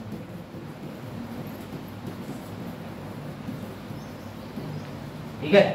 इसे कहते हैं सूचना प्रौद्योगिकी अधिनियम 2000। इसका बिल बना था 1999 में, ये पास हुआ था अक्टूबर माह में, एक बार चेक कर लेना, बट आई थिंक 17 अक्टूबर सन 2000, ठीक है। यही वो काला कानून है जिसने, जब मैंने आपको अनुच्छेद पढ़ाया था कौन सा 19, तो मैंने आपको श्रेया सिंघल का केस पढ़ाया था। श्रेया सिंघल ने महाराष्ट्र सरकार पर टिप्पणी कर दी थी कि बाला साहब ठाकरे का जो जुलूस है वो महाराष्ट्र से क्यों निकाला, किनारे से निकाल लेते। तो जो चालान कटा था श्रेया सिंघल वाले केस के अंदर, वो धारा 66 ये जो आईटी एक्ट था वो जेल। यानी ये कानून ये कहता है कि तुम कंप्यूटर से किस पर टिप्पणी कर सकते हो, कंप्यूटर से किस पर टिप्पणी नहीं कर सकते हो, कंप्यूटर किन कामों में आएगा, किन कामों में नहीं आएगा, कंप्यूटर से छेड़छाड़ पे कौन सी धाराएं लगेंगी, इस तरीके की सारी बातें इस कंप्यूटर अधिनियम में थी। एवं कंप्यूटर के विकास के लिए सरकार के दायित्व, कौन सा अधिकारी बनेगा, ये कौन से मंत्रालय के अधीन आएगा, ये सारी चीजें सन 2000 में हमने तय कर दी थी। क्यों? क्योंकि 1991 में राजीव गांधी जी मर गए थे, अपना सपना देके चले गए थे, और 1995 में भारत में 15 अगस्त 1995 को BSNL ने नेटवर्क प्रदान करना शुरू कर दिया था। यानी लोगों के हाथ में आ गया था हथियार। सर कैसा हथियार? अब लोग देखने लगे थे गूगल आउटपुट। किसी को पता आउटपुट क्या है? आउटपुट सुना है किसी ने? आउटपुट सुना है? हाँ, नहीं सुना? आईटी मिनिस्टर तो पता ना आपको, और माननीय जतिन प्रसाद जी कौन है? तो भैया ये उत्तर प्रदेश सरकार के अंदर कौन है बताइए? नहीं हो सकते यूपी सरकार के अंदर। क्यों नहीं हो सकते? क्योंकि जब चुनावी लोकसभा का जीते हैं तो यूपी सरकार में दाएं पद दिलवा दूंगा। तो बेटा याद रखिएगा ये यूनियन मिनिस्टर राज्य के हैं। कौन से? Commerce, industry, electronic and IT के अंदर। और प्रॉपर हमारे ये रहे भारत के वर्तमान यूनियन मिनिस्टर सूचना एवं प्रौद्योगिकी के आईटी मंत्री श्री अश्विनी वैष्णव। ये दो नाम याद रखना। कोई पूछ ले पीलीभीत के आपके जो सांसद हैं वो भैया किस मंत्रालय को देखते हैं, या संजय भैया कौन सा मंत्रालय क्या देखते हैं, तो आपको पता होना चाहिए। तो इसलिए इनके बारे में थोड़ी जानकारी रख लीजिएगा। इंटरव्यू में अगर इस समय आप पहुंच जाए तो पॉसिबल सवाल यही है कि आप पीलीभीत से आते हैं। अच्छा, पीलीभीत किस किस क्षेत्र में विकास की तरफ बढ़ना चाहता है, तो आप कहेंगे उसमें कंप्यूटर का विकास होना चाहिए। तो आप क्या मंत्री जी क्या कर रहे हैं, तो ये सारी बातें आ जाती। ये हो गया, बढ़े आगे। अब आते हैं फाइनली 2-3 चीजों पे, फिर गवर्नेंस के मॉडल चलते हैं। सुनिए जरा, मैंने आपको बता दिया कि ई गवर्नेंस का सेंटर कहाँ बना, बिल्डिंग कहाँ बनी। अभी आपने बिल्डिंग देख ली। उस बिल्डिंग में होता क्या था, तो सिर्फ ई गवर्नेंस में बैठ करके चर्चा होगी, प्रोग्राम बनाए जाएंगे, कौन सी ऐप लॉन्च करनी है। आज आप देखते हो भीम ऐप बनी, ये सारा कमाल इसी इंस्टीट्यूट का है। ये संस्था समय समय पे सरकार को प्रदान करती है स्ट्रक्चर। क्या प्रदान करती है? स्ट्रक्चर की काम कैसे करना है। 2006 में इंडिया के अंदर ई गवर्नेंस प्लान आया। जानते हो ई गवर्नेंस प्लान क्या है? कोई बता सकता है? 2006 में भारतीय ई शासन प्लान आया। कोई बताना चाहेगा ये क्या होता है? बताइए, सुना है किसी ने? ई गवर्नेंस प्लान क्या होता होगा? कोई प्लान क्या होता है? सर अभी तक तो हमने पंचवर्षीय प्लान तो सुने थे, ये कौन सा प्लान? हाँ, कोई बता सकता है ई गवर्नेंस प्लान क्या होता है? चलिए, हाँ बताओ कुछ। हाँ, किससे? वेरी गुड, सही बता रहे हो सत्ता, गुड। तुमने पढ़ाई भी सुनना शुरू कर दी, जान की खुशी हुई। हाँ कुछ बात बताइए। आपने 4 चीजें जो बोली है वो वेरी गुड। हाँ, टेबल, अच्छा हाँ बताओ। 2006 में जो होगा, जब भी सूचना और संचार इलेक्ट्रॉनिक माध्यम से संचालित करने के लिए गवर्नेंस बहुत लागू है। ठीक है, इसके तहत जो है सिलसिला पर प्रारंभ होते हैं। हाँ खुले हुए वहीं से हुई प्रयास ऐसे हुई, यानी कि जनता को जो है, नागरिकों को जो सरकारी सेवाओं का लाभ इलेक्ट्रॉनिक माध्यम से प्रदान करने का प्रयास करें। वही निकल गया। मैं सहमत हूँ। इसके कई मतलब G2C के G2B G2 वही पर आ रहा है जो बात अभी आपने पीछे भी कही कि इसकी 4 चीजें इसमें होती हैं, और जो इन्होंने भी मॉडल बताए वही अभी हम आगे बढ़ेंगे। G2G, G2C, G2B, G2A, ठीक है। तो आप इन मॉडलों पर भी हम आ रहे हैं, और वो मॉडल बड़ा मजेदार है। मतलब आप बोरिंग पार्ट खत्म, लेकिन बस आपको ये बताना है कि जो इंडियन ई गवर्नेंस प्लान है, चिंता ना कीजिए, आपके लिए ये पूरा लिखा हुआ है। बस एक बार इसको पढ़ लीजिए, फिर मैं आगे बताता हूँ। पढ़िए, और आपको इसके पढ़ने के बाद पता चलेगा कि सरकार योटा नेटवर्क, डेटा नेटवर्क क्यों बनाती है। आपने सोचा कभी सरकार जो है वो नोएडा के अंदर डेटा पार्क की स्थापना कर रही है? क्या होते हैं डेटा पार्क? बहुत खबरों में रहता है डेटा पार्क बन रहा है। मार्क जकरबर्ग आए थे, वो शादी के बहाने पे आए थे, वो तो जो है क्या कहते हैं डेटा पार्क खोलने आए थे। क्या होता है डेटा पार्क, क्या रखा जाता है इसमें? हाँ भाई, मरी विलास पढ़िए। राष्ट्रीय गवर्नेंस योजना 6 भारत सरकार स्वीकृत योजना थी, जिसका उद्देश्य सभी नागरिकों के लिए सरकारी, निजी नहीं, सरकारी अधिक सुलभ, कुशल, पारदर्शी बनाना था। पारदर्शी तो बनता ही बनता है गवर्नेंस के अंदर ये पार्ट। योजना के उद्देश्य थे सरकारी सेवाओं को नागरिकों के लिए सुलभ, दक्षता, पारदर्शिता, विश्वसनीयता सुनिश्चित करना, नागरिकों की बुनियादी जरूरतों को पूरा करना। इसके 3 जो घटक थे, उस घटक में से भारत तेजी से इसकी तरफ बढ़ रहा है। ये हो चुका, अब हम ग्लोबल जुड़ चुके हैं। हमारा यूपीआई जो है कम से कम 50 देश इस्तेमाल कर रहे हैं, कोई दिक्कत नहीं। हमारा यूपीआई ग्लोबल है आज की डेट में। लेकिन डेटा सेंटर क्या है बताओ? और सामान्य सेवा केंद्र भी हमारे पास है, जिसकी स्थापना 2009 से हुई थी, जिसे सीएससी कहते हैं। मतलब तहसील मत जाओ, कहीं मत जाओ, आपको अपना जन्म प्रमाण पत्र, मृत्यु प्रमाण पत्र बनवाना है, सीएससी पे जाओ, 25 रुपए 50 रुपए दो और अपना ऑनलाइन करा लो। ये सारी सुविधा इसी के लिए थी। क्यों? क्योंकि नागरिकों को किससे जोड़ना है? सरकारी सेवाओं, ताकि उन्हें क्या मिले? उन्हें सुलभ यानी कि सरल तरीके से, और साथ ही सरकार करप्शन न कर पाए। बस ये बिंदु ठीक। अब मुझे ये बताइए, राज्य डेटा सेंटर क्या होता है? कौन बताएगा ये डेटा सेंटर क्या होता है? राज्य सरकार का सारा जो डेटा होता है, वेरी गुड, जैसे नोएडा में बहुत बोला कि बड़ा हाँ। नोएडा में बोला उसका प्लान भी बनता है, उसमें राज्य की सरकारी सेवा में इतना भी डेटा है ना, तो उसका सरकार का उसमें बैंक सुरक्षित रखाएगा। वेरी गुड बेटा, जितने भी सरकारी विभाग हैं इनकी जो भी फाइल है, जो भी डेटा है, जो भी नियंत्रण होता है, वो सभी इस डेटा सेंटर से जाएगा। आसान कर दो, बत्ती विभाग के अंदर कहीं बत्ती बनती है, कार्यालय होता है, फिर वहां से जो है बत्ती आपको सप्लाई करी जाती है। ऐसे उस सरकारी विभाग की वेबसाइट के लिए भी कहीं बत्ती की तरह एक प्लांट लग रहा है, उसी प्लांट को डेटा सेंटर कहते हैं, जहां से सरकारी वेबसाइटों तक डेटा जाता है और आपके द्वारा दिया हुआ फीडबैक वापस से डेटा सेंटर जाता है। इस आदान प्रदान को बोलते हैं डेटा सेंटर। सीधी सीधी बात।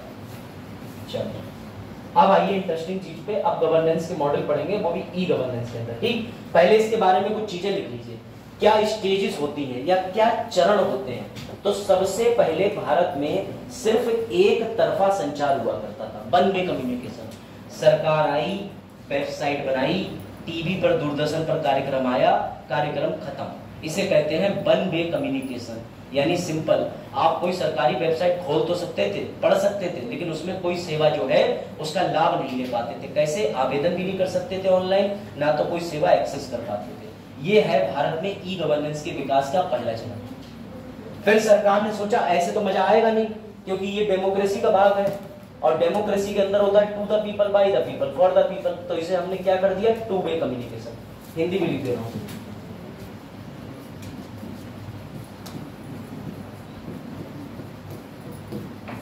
ठीक है, एक तरफा संचार, ठीक है, उसके बाद द्विपक्षीय संचार। ठीक है, यहां वेबसाइट में भैया सिर्फ स्क्रॉल नहीं करेंगे, वेबसाइट के अंदर इनपुट, एंट्री, लॉगिन सब करेंगे। उसके बाद तीसरा चरण सबसे ज्यादा जो फैला वो फाइनेंशियल इंक्लूजन क्षेत्र में फैला, यानी वित्तीय समावेश के अंदर सेवाएं देना। और उसके बाद में इसका एकीकरण कर दिया गया, सभी विभागों में एकीकरण करना। एक वर्टिकल होता है, एक हॉरिजॉन्टल होता है, आपने देखा होगा इस तरीके से। एक ही लेवल के विभागों को जोड़ना, बाकी समस्त विभागों के अंदर प्रयोग होने वाली सेवाओं को हर उस डिपार्टमेंट से जोड़ना, ये बन जाता है ऐसे डायग्राम। इंटीग्रेशन कराना, जो हमने पीछे देखा था डायग्राम। उसके बाद पॉलिटिकल पार्टिसिपेशन, ये लिख लीजिए, एमसीक्यू में आ जाएगा। आप बस इनके नाम नोट कर लीजिए, फिर आगे बढ़ते हैं, फिर आपको मैं मॉडल समझाता हूं, और वही मॉडल ही एक्चुअल समझने की चीज है।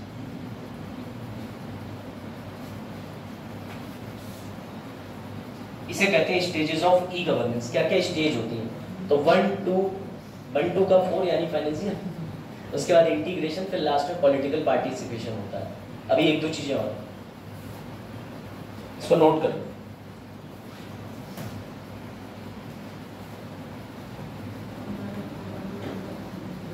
हाँ, वन वे कम्युनिकेशन मतलब सीधी सीधी बात है, इल्यूमिनाटी है, अब उसका हिस्सा बन गया तो हाँ सिर्फ जानना है ना। वन वे मतलब 14 फरवरी, टू वे मतलब शादी का कार्ड, है ना, वन वे कम्युनिकेशन। ठीक है, हाँ मैंने 14 फरवरी बोला ही नहीं, तुम लोग कह रहे तो मान। हाँ बिल्कुल सही बात है, वो अपने भैयों से बना करके पुलवामा अटैक करवा देंगी, वही तुम्हारे वस्त्र निर्वस्त्र करके तनातन ये वाली कोनी मारी जाएगी पुलवामा अटैक से। कोई बात, उस दिन मैंने देखा है जो लोग जीवन में सिंगल है या जो दूसरों की खुशी नहीं बर्दाश्त कर सकते, वही याद करते हैं उस दिन कि भैया आज शहीद दिवस हो गया, पुलवामा अटैक हो गया। और जो बेचारे हैं कहीं ना कहीं एंगेज कमिटेड, उन्हें थोड़ी सा वो स्टेटस लगा रहे, शुक्रिया हमारी जिंदगी माने, पैसे तुमने 100 के 30 कर दिए।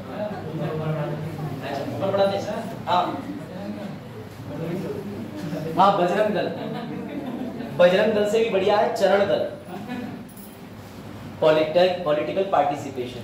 लिख लिया? लिख लीजिए इसको। इसका मतलब यही है कि ऑनलाइन गूगल मीट ये सब होता है, आप भी आज करते हैं ऑनलाइन, पीपल एक ही स्तर पर जुड़े जाते हैं। ठीक, चलो अब क्या क्या चाहिए होता है ई गवर्नेंस के लिए, बस ये और लिख लीजिए। सबसे पहले कंप्यूटर किसमें करोगे भाई? ईंटा लेके उसमें थोड़ी ना तुम बटन दबाओगे, ईंट थोड़ी काम करेगी। Computer network awareness activeness, computer network है ना, अवेयरनेस एक्टिवनेस। कंप्यूटर जरूर चाहिए, नेटवर्क चाहिए, अवेयरनेस। अगर तुम्हें पता ही नहीं है कि कंप्यूटर से ऑनलाइन ये काम हो सकता है तो काय बात का कंप्यूटर, इसलिए अवेयरनेस भी चाहिए। और उसके बाद एक्टिवनेस, एक्टिवनेस कैसी, ये एक्टिवनेस लड़कियों से सीखी है। पापा फॉर्म भरवाने जा रहे हैं, बस जल्दी।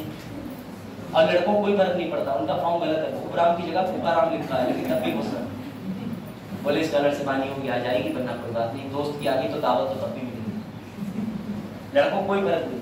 लड़कियां बेचारी पापा का बोझ जो है कम करना है, पैसे उतारने, पापा जो है बेचारे उनके पास आर्थिक स्थिति ठीक नहीं, लड़की कोई फर्क नहीं, बोले कोई बात नहीं, किले बेच देंगे, कमा लेंगे। देखा, बिल्कुल चरण के झूठे झांसों में ना है, ये सिर्फ आपको प्रभावित करने की नीति है। किसी प्रकार से कमा लेंगे पर विश्वास ना करें कि ये लड़का तो अच्छा है ना। चरण मंदिर जाके हमेशा परेशान रहता है, क्योंकि वहां ये आवाज आती है, अरे भैया चरण छू।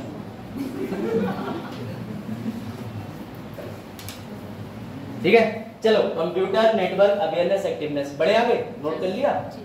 चलो अब आ जाओ मॉडल पे, और ये विभाग और जनता को जोड़ना सीधी बात है, ये आप मॉडल से समझ जाएंगे। चलो भैया अब मॉडल के नाम लिख लो। सबसे पहले लिखिए ई गवर्नेंस के मॉडल।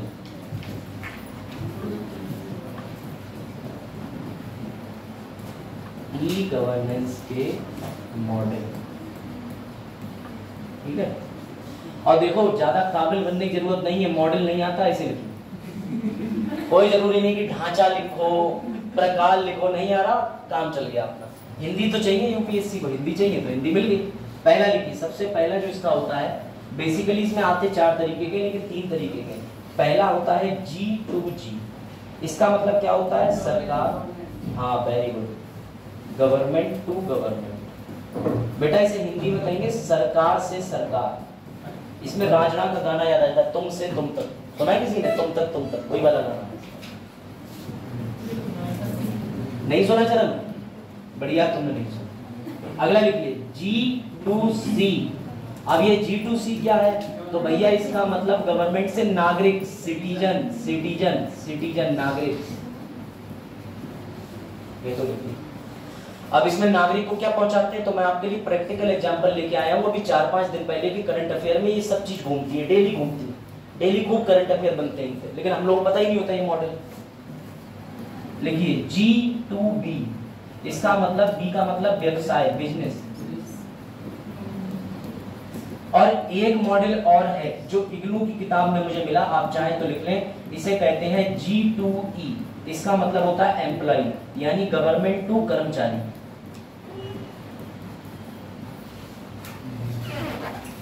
कुल मिला के 4 मॉडल होते हैं गवर्नेंस के। सर इसमें होता क्या है, अभी देखो, सरकार आपस में दूसरे विभाग से कैसे संबंध रखेगी, ई गवर्नेंस के माध्यम से, और सरकार जो है वो नागरिक से कैसे रखेगी, सरकार जो है बिजनेस से कैसे रखेगी, और सरकार एक एम्प्लॉय से कैसे रखेगी, ये जानना बहुत जरूरी है, कैसे कनेक्ट हो पाएगी। चलिए तब तक मेरे प्रश्न का जवाब दीजिए, गवर्नमेंट टू गवर्नमेंट करने से क्या फायदे होंगे, लाभ बताइए।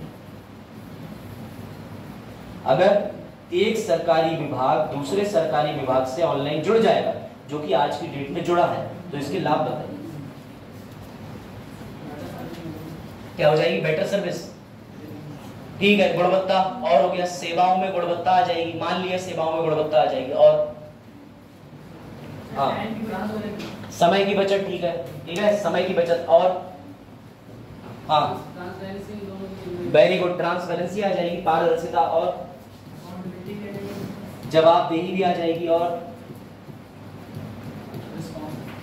हाँ रिस्पॉन्सिबिलिटी, उत्तरदायित्व आ जाएगा, जल्दी काम करने का। और चलो इसे प्रैक्टिकल समझे, बिठा दो। चलो अब मैं तुम्हें बताता हूं इससे सरकार सबसे बड़ा काम करती है। इसके लिए आप एक मॉडल समझिए जो गुजरात सरकार ने काम करा। किसी को पढ़ा है गुजरात सरकार का मॉडल? चलो मैं बताता हूँ। मान के चलिए ये आपका भाग है करके, ठीक है, ये देखिए। अब एक ट्रक आया राजस्थान से, ध्यान से समझना, ये राजस्थान से सरकारी सामान लाद कर सरकारी ट्रक राजस्थान से चला। एक तो राजस्थान सरकार ने इसकी पर्ची करवाई, वजन करवाया। जैसे ये गुजरात की सीमा के अंदर एंटर होता है, सीमा पर एक सिस्टम कंप्यूटर पे गुजरात ने जोड़ दिया, जो तुरंत ही इसका वजन करता है, और वजन करने के बाद तय करता है कि इस पे वजन 1 क्विंटल है, यानी कि 100 रुपए इसका एंट्री शुल्क बना। ये बात आई समझ में? ऐसा होता है। कमाल की बात देखिए कि यही जो कंप्यूटर है, ये पता है कहां जुड़ा हुआ है? मान लो ये गुजरात के सीएम के कार्यालय से जुड़ा हुआ है। अब गुजरात के सीएम के पास जानकारी पहुंच गई कि राजस्व में 100 रुपए आने ही आने चाहिए, ये चोरी कभी हो ही नहीं सकती। इसलिए गवर्नमेंट टू गवर्नमेंट एक साथ डिपार्टमेंट जुड़ने से काम में एक्टिवनेस, पारदर्शिता सब तो आती है, लेकिन इससे सबसे बड़ा फायदा ये होता है कि सरकार के पास बिल्कुल ठीक राजस्व उसी तरीके से आता है जैसे कलेक्ट होना चाहिए, उसके नीचे के कर्मचारी चोरी नहीं कर पाते, पहली बात। दूसरी, अब आप समझिए एक और चीज जो मैंने एग्जांपल अभी दिया, ये है सरकारी विभाग ए, ये है सरकारी विभाग बी।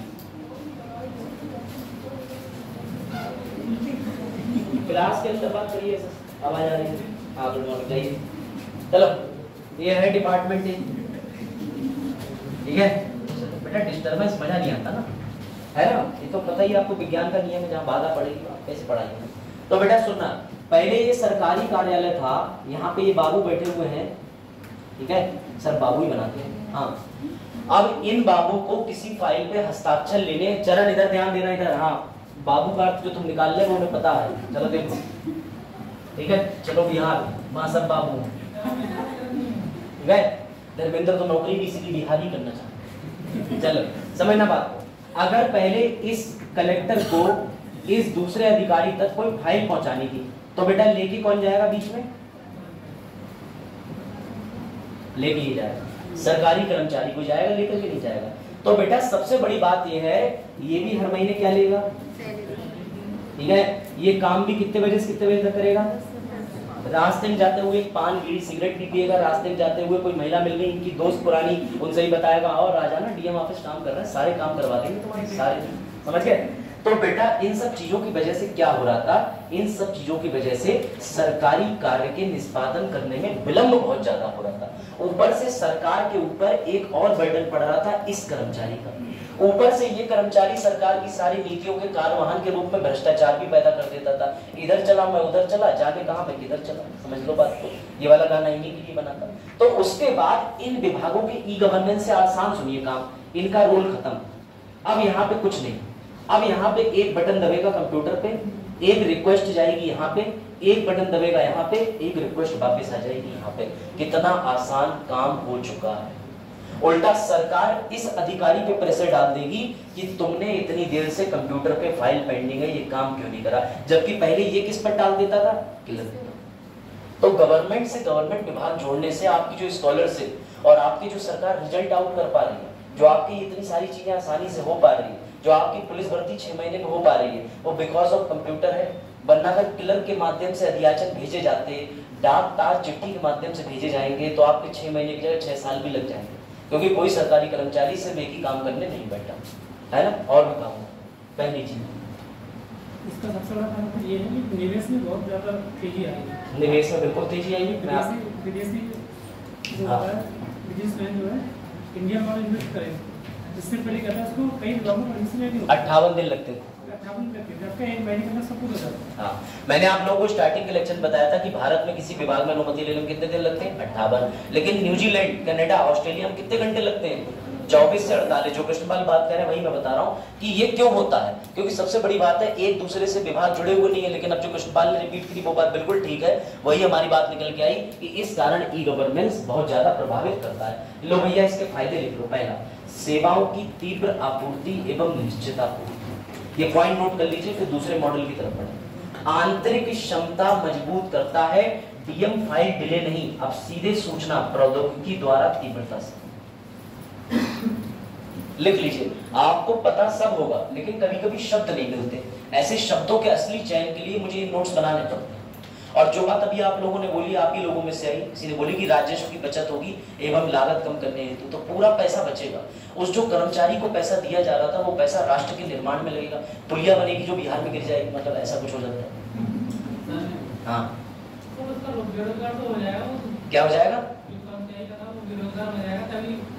हमें कर्मचारी की बेरोजगारी पे तो देखना ही नहीं है, उसके लिए कोई और कार्य है, बिजनेस कर लो, पकौड़े तल लो, कुछ भी कर लो। लेकिन कहने का मतलब ये है कि हमारे लिए जो उसके माध्यम से हजारों लाखों लोगों तक योजना पहुंच रही थी, वो कितनी बाधित हो रही थी, वो भी तो बचेगी। हाँ, कौन सा ऑफिस? हाँ, वो भी। जितने सारे ऑफिस हैं जिनकी वेबसाइट है, जो ऑनलाइन काम करते हैं, सभी गवर्नेंस का भाग सब होता है, उसकी जानकारी बाकायदा एनआईसी की वेबसाइट पर जाती है। ठीक है, चलो लिखो, राजस्व की बचत होगी। और बेटा एक सबसे बड़ी बात, सीधे सीधे डीएम साहब को जनता से जुड़ने का मौका मिलता है। क्यों? क्योंकि गवर्नमेंट सरकारी विभाग के अंदर ये होता है कि आपने किसी चीज का आवेदन करा है एक कार्यालय के अंदर, वो दूसरे कार्यालय के पास भेजेंगे तो सीधे उत्तरदायित्व डीएम का होगा। बाबू किलक अपने दिमाग का निष्पादन में प्रयोग नहीं करेंगे, सीधे एक प्रशासक करेगा। लिख लीजिए, प्रशासक की नियंत्रक शक्ति में विस्तार भी आएगा, भौतिक दूरी कम होगी, है ना। इसका आसान तरीका यह है कि आज की डेट में आपको ऑल इंडिया कहीं से कोई क्लियरेंस लेना पड़े तो आप बिना चाहे भी क्लियरेंस ले सकते हो। दिल्ली से कोई भी कागज है, अब आप हर बार एनजीटी जा रहे हो, पर्यावरण के लिए राष्ट्रीय अधिकरण जो है, राष्ट्रीय हरित अधिकरण, वहां से आपको अनुमति लेनी है तो उन्होंने अपनी वेबसाइट बनाई है, आप कागज अपलोड मारो। आपको ये भी पता होगा कि आप कोई किराने की दुकान या खाद्य कार्य शुरू करते हैं तो FSSAI का लाइसेंस चाहिए होता है, उसके लिए आपको कहीं जाना नहीं पड़ता, वो लाइसेंस आप ऑनलाइन अप्लाई करिए, आपके पास आ जाएगा। इसी को कहते हैं ई गवर्नेंस। ठीक है, जब ये 4 पॉइंट लिख लिए तो बताइएगा, थोड़ा सा आगे बढ़ जाइए। हो गए? कृष्णपाल लिख लिया आपने? हाँ, और लिख लीजिए, ये लिखो, कौन सा लिख लिया? हाँ लिखो। मनीषा बेटा तुम बहुत सुस्त हो, ग्रुप में सब कहेंगे 9 तो तुम कहोगे 8, सब कहेंगे कल रात तो तुम कहोगे परसों। लिखो, कुछ है, मैं भीड़ का हिस्सा नहीं बनूंगी, मैं भीड़ का कारण बनूंगी। चल कोई नहीं, अच्छी बात हो गया। अगले भी और पॉइंट भी है भैया, ये भी लिखिए, प्रशासक मित्र बनेगा, सीधे जनता से जुड़ा होगा। उसके बाद भ्रष्टाचार निवारक, और जो आज धर्मेंद्र ने बिल्कुल सही बोला कि स्मार्ट गवर्नेंस की अवधारणा को व्यक्तिगत मूर्त भी मिलेगा। इसका मतलब क्या होता है कि हर अधिकारी पर एक व्यक्तिगत जवाबदेही रहेगी कि मैं स्मार्ट गवर्नेंस का भी भाग हूं। क्या होता है स्मार्ट? लिख लीजिए। और बिचौलियों की समाप्ति होगी। ऐसा ही सरकार ने एक काम कर दिया है आज से 5 दिन पहले। कोई जानता है ULI क्या है? कोई जानता है? इसको आपको प्रैक्टिकल दिखाता हूँ, प्रैक्टिकल बताता हूँ कि ULI है क्या। हाँ, मतलब क्या चीज? ना ना ना ना, यूनिफाइड लेंडिंग इंटरफेस है ना, यूनिफाइड, एकीकृत, ठीक है, प्रदानकर्ता अनुसूची, ऐसी कुछ है। इंटरफेस तो मुझे भी नहीं पता, उसे इंटरफेस ही करता हूँ, वैसे अवसंरचना भी हो सकता है। लिख लीजिए, इसका प्रैक्टिकल आपको दिखाता हूँ, प्रैक्टिकल अभी का 5 दिन पहले का एग्जाम्पल, तभी तो मजा आया। ULI, बिचौलियों की समाप्ति।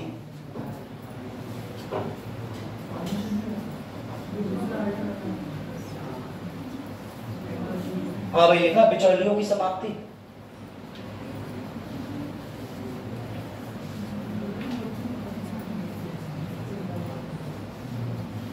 हाँ, जब इसको लिख लें तो आपको एक लाइव एग्जांपल देते हैं ULI का, आप समझ जाएंगे कि ई गवर्नेंस कैसे प्रैक्टिकल जीवन में भी कार्य करता है। ठीक है, ये लिख लीजिएगा, ये सारे पॉइंट आपको मिलेंगे। मैंने तो 2-3 बुकें खंगाल डाली, विजन के नोट्स उठाए, वो प्राइवेट कोचिंग का प्रचार नहीं करना, मैंने दूरदर्शी कंपनी के नोट उठाए, फिर मैंने देखे। ठीक है, फिर मैंने आईसाइट के नोट उठाए, उससे देखा।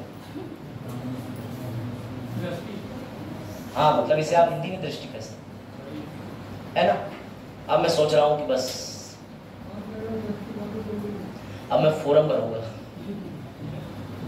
चलिए छोड़िए, हो गया। ठीक है, अब अगर आपने लिख लिया तो इसका एकदम साक्षात लाइव एग्जांपल के रूप में ULI लिख लीजिए। मैं ULI आपको दिखाता हूं कि है क्या, फिर आपको समझा देता हूं कि ई गवर्नेंस से कैसे हमने एक और बहुत बड़ी उपलब्धि हासिल कर ली। लिख लिया कृष्ण भाई?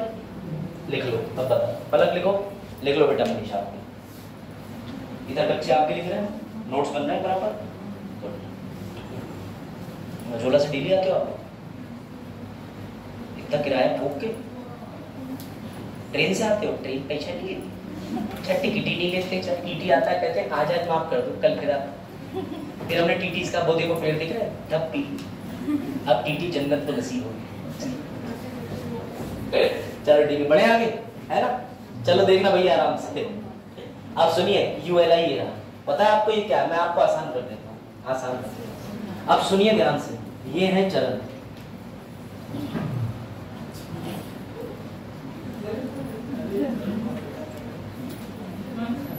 ठीक है, चरण जी, और चरण जी बोले भाई मुझे चाहिए लोन। ठीक, और ये चरण जी गए इधर धर्मेंद्र के पास, बोले धर्मेंद्र भैया एक लोन लेना है। अब सुनना ध्यान से, इन दोनों की गंभीर बातचीत को एक व्यक्ति और सुन रहा था।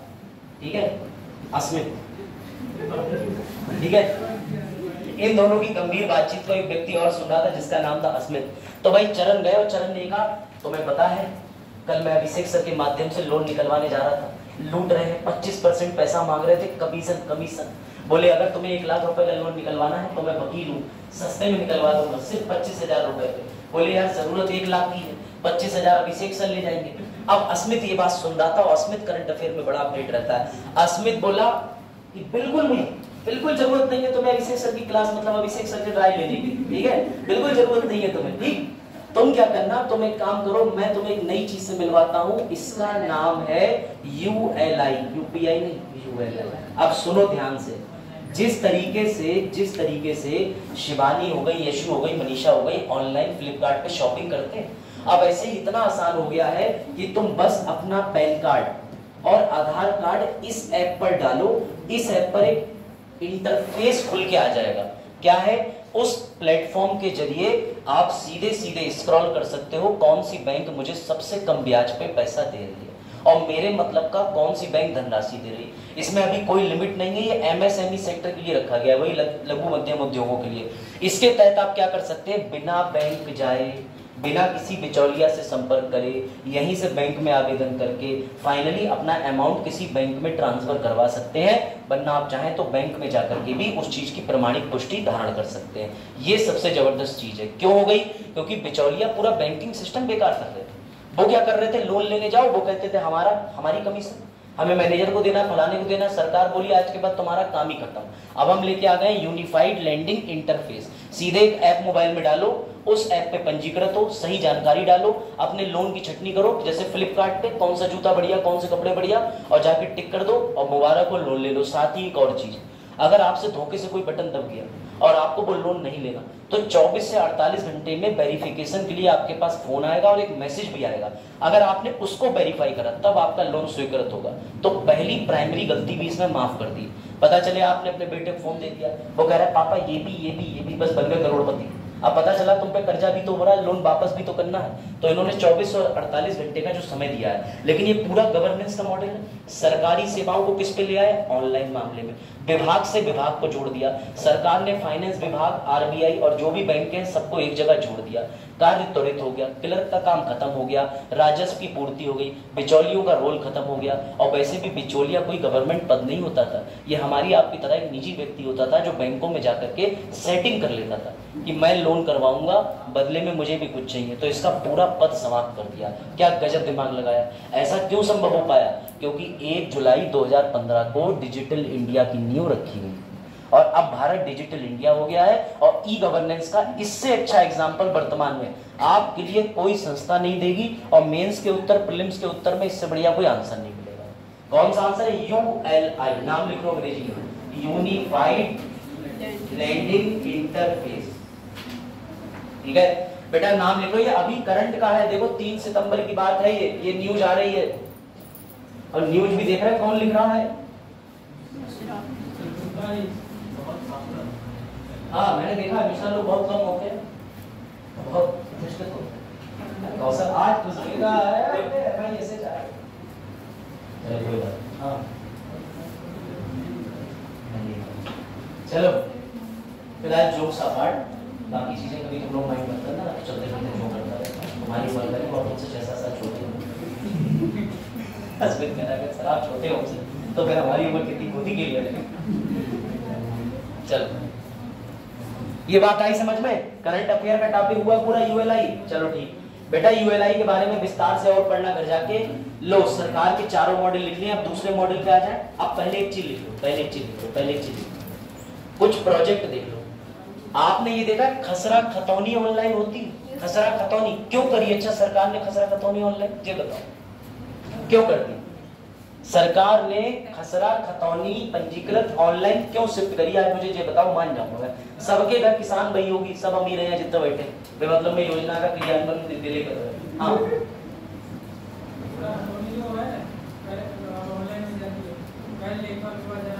हाँ अरे ताली बजाओ चरण के लिए भाई, गजब बेटा। क्योंकि अगर तुम लेखपाल के पास, हाँ अभी और बताओ,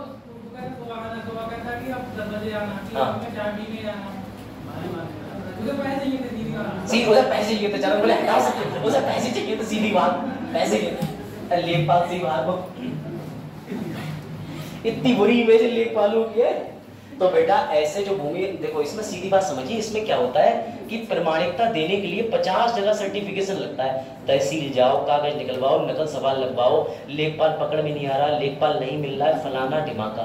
और सिर्फ किसान के पास में एक ही पूंजी होती है जिसपे वो लोन भी ले लेता है, उसका जीवन भी चलता है। बिटिया की शादी के समय बेचारा गरीब किसान इसी जमीन को क्या करता है, किसी के पास डाल भी देता है उधारी पे। बेटा इन सब चीजों को देखते हुए सरकार ने कहा किसान का शोषण ना हो पाए, सारे दस्तावेज उठा कर दो। लेकिन ये तो एक तरफ का पहलू है, सरकार को भी एक बटन पे जानना होता है कि किसकी कितनी जमीन है, ये बात समझो, ताकि कहीं पे मुआवजा देना है, जमीन निकल रही है, बोले मारो किट किट किट आ गई। ये है ई गवर्नेंस, सरकार को भी लाभ, जनता को भी लाभ। कृष्णपाल आप एक ऐसी भूमि से आते हैं जहाँ पे सारे कार्य होते हैं, कुछ और जोड़ना चाहेंगे बताइए। भूमि वाला हाँ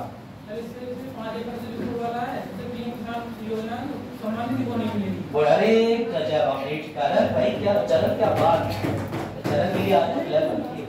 चरण क्या बात है बेटा, जो वो एक ही बजा रही है ऐसे बोली। मतलब चरण तुम तो एकदम वास्तव में क्या हो गया कल रात बेटा, गिरे थे छत से एक बार, मुझे सब याद आ गया या फिर चरण कहीं हाथ तो रखवा दिया था जादू का, ऐसे छोटे दो हाथ। लेकिन नहीं, लेकिन अच्छी बात है, मतलब चलो ये तो क्रेडिट आप मुझे दे रहे हो, मैं इस क्रेडिट का हकदार नहीं हूं, लेकिन आपने जो मेहनत करी वो दिख रही है, मजा आ गया, आपने जोड़ा बहुत बढ़िया। हाँ कृष्णपाल कुछ आप जोड़ना चाहे तब बनना आगे बढ़ा। किसानों की जो भूमि की संपत्ति है सारा ऑनलाइन उपलब्ध कराने के बाद किसानों को जो भी आवश्यकता होती है उस उनको बहुत ही सरल के माध्यम से प्रदान करना। बिल्कुल ठीक। और कोई कुछ जोड़ना चाहेगा? सरकारी योजनाओं के लिए फिल्टर करना, हाँ जोड़िए। कृषि संबंधी जो भी मंत्रालय योजनाएं नीति बनाता है, कोई भी नई नीति बनाएगा उर्वरक संबंधी या कोई बिल्कुल बीज संबंधी, उन नीतियों को ठीक प्रकार से उसका एरिया के अकॉर्डिंग हो जाता है। ये पीलीभीत कितनी एरिया में भूमि हेक्टेयर क्षेत्रफल यहाँ पे है, उसी अकॉर्डिंग नीतियाँ बनती हैं। सरकार में जो भी नीतियाँ बनती हैं जमीन के मामले में या फसल के मामले में, बीजों के मामले में, आयात निर्यात जो होता है वो सब लेने के जमीन का ऑनलाइन हो रहा है, और उसी के माध्यम से योजनाओं में क्रियान्वयन में आसानी हो जाती है। बिल्कुल सही बताया, वेरी गुड। बेटा सरकार को ये भी तो जानना है कितने लोग कृषि कर रहे हैं, कितनी जमीन बंजर पड़ी है, तो ये सब कैसे पता चलेगा जब रिकॉर्ड ऑनलाइन हो जाएगा। अब आपकी आंख कैसी बेटा, बची गई समझो, दिख रहा है इससे 2 अभी सेक्शन तो नहीं दिख रहा है, चलो कोई नहीं, आप जल्दी ठीक हो जाए। अगला बेटा ऐसी योजना कर्नाटका में खजाना योजना, ये लो कुछ नहीं करा, सीधी बात है अपनी सेवाओं को बेहतर करने के लिए ऑनलाइन जोड़ दिया। इस तरीके से सारी योजनाओं के बारे में जो है वो हम स्कीम वाले चैप्टर में पढ़ेंगे, चिंता ना लो। गवर्नेंस में पूरा 1.5 घंटे का लेक्चर है स्कीम नाम से। ई कोड, चलता फिरता उदाहरण ई कोड। अब पेशी कैसी हो जाती है, अपने घर बैठे पेशी, कोविड काल के अंदर पेशी भी देखने को मिली ऑनलाइन। कोई कहीं बैठा हुआ है, उसको गवाह को पेश करना है, किसी को चालान माफ कराना है, तो वकील साहब आ जाए। लेकिन कुछ वकील साहब इतने कर रहे निकले कि सेब खा रहे मुंह पे ही जज के, तो जज साहब ने टोका हु इज ईटिंग एप्पल, तो वकील साहब कह भी रहे दिस इज एप्पल, ये लो, तो वकील साहब पे फिर जुर्माना लगाया। ऐसे ही दरोगा जी थे, दरोगा जी तो कुछ ज्यादा ही थे, उन्हें लगा कैमरे में सब हम ही दिख रहे हैं, हल्के से एक पैग मार देंगे दिखेंगे नहीं, लेकिन उनका पैग भी आ गया, फोटो भी आ गया, और वो जेल में भी चले गए। तो बेटा दरोगा जी को साक्षात्कार हो गया स्वयं जेल के अनुभव का। तो इस वजह से याद रखना, ये ई कोर्ट के अंदर जितनी सुविधाएं हैं, इन सुविधाओं पे भी इंसान ये समझ लेना कि हम अपने कार्यालय में ही हैं, तो पालन सुगम हो जाएगा, वरना कोई बात ही नहीं।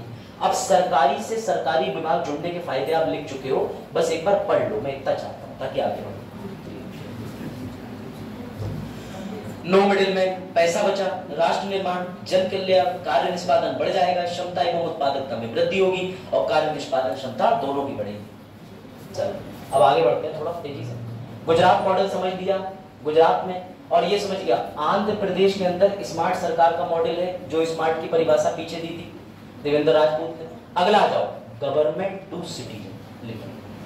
अगला मॉडल गवर्नमेंट टू नागरिक, गवर्नमेंट टू नागरिक, एक ही लाइन का है, government to citizen, government to नागरिक, government to citizen, government to नागरिक। कैसे, आपसे कैसे जुड़ी है सरकार?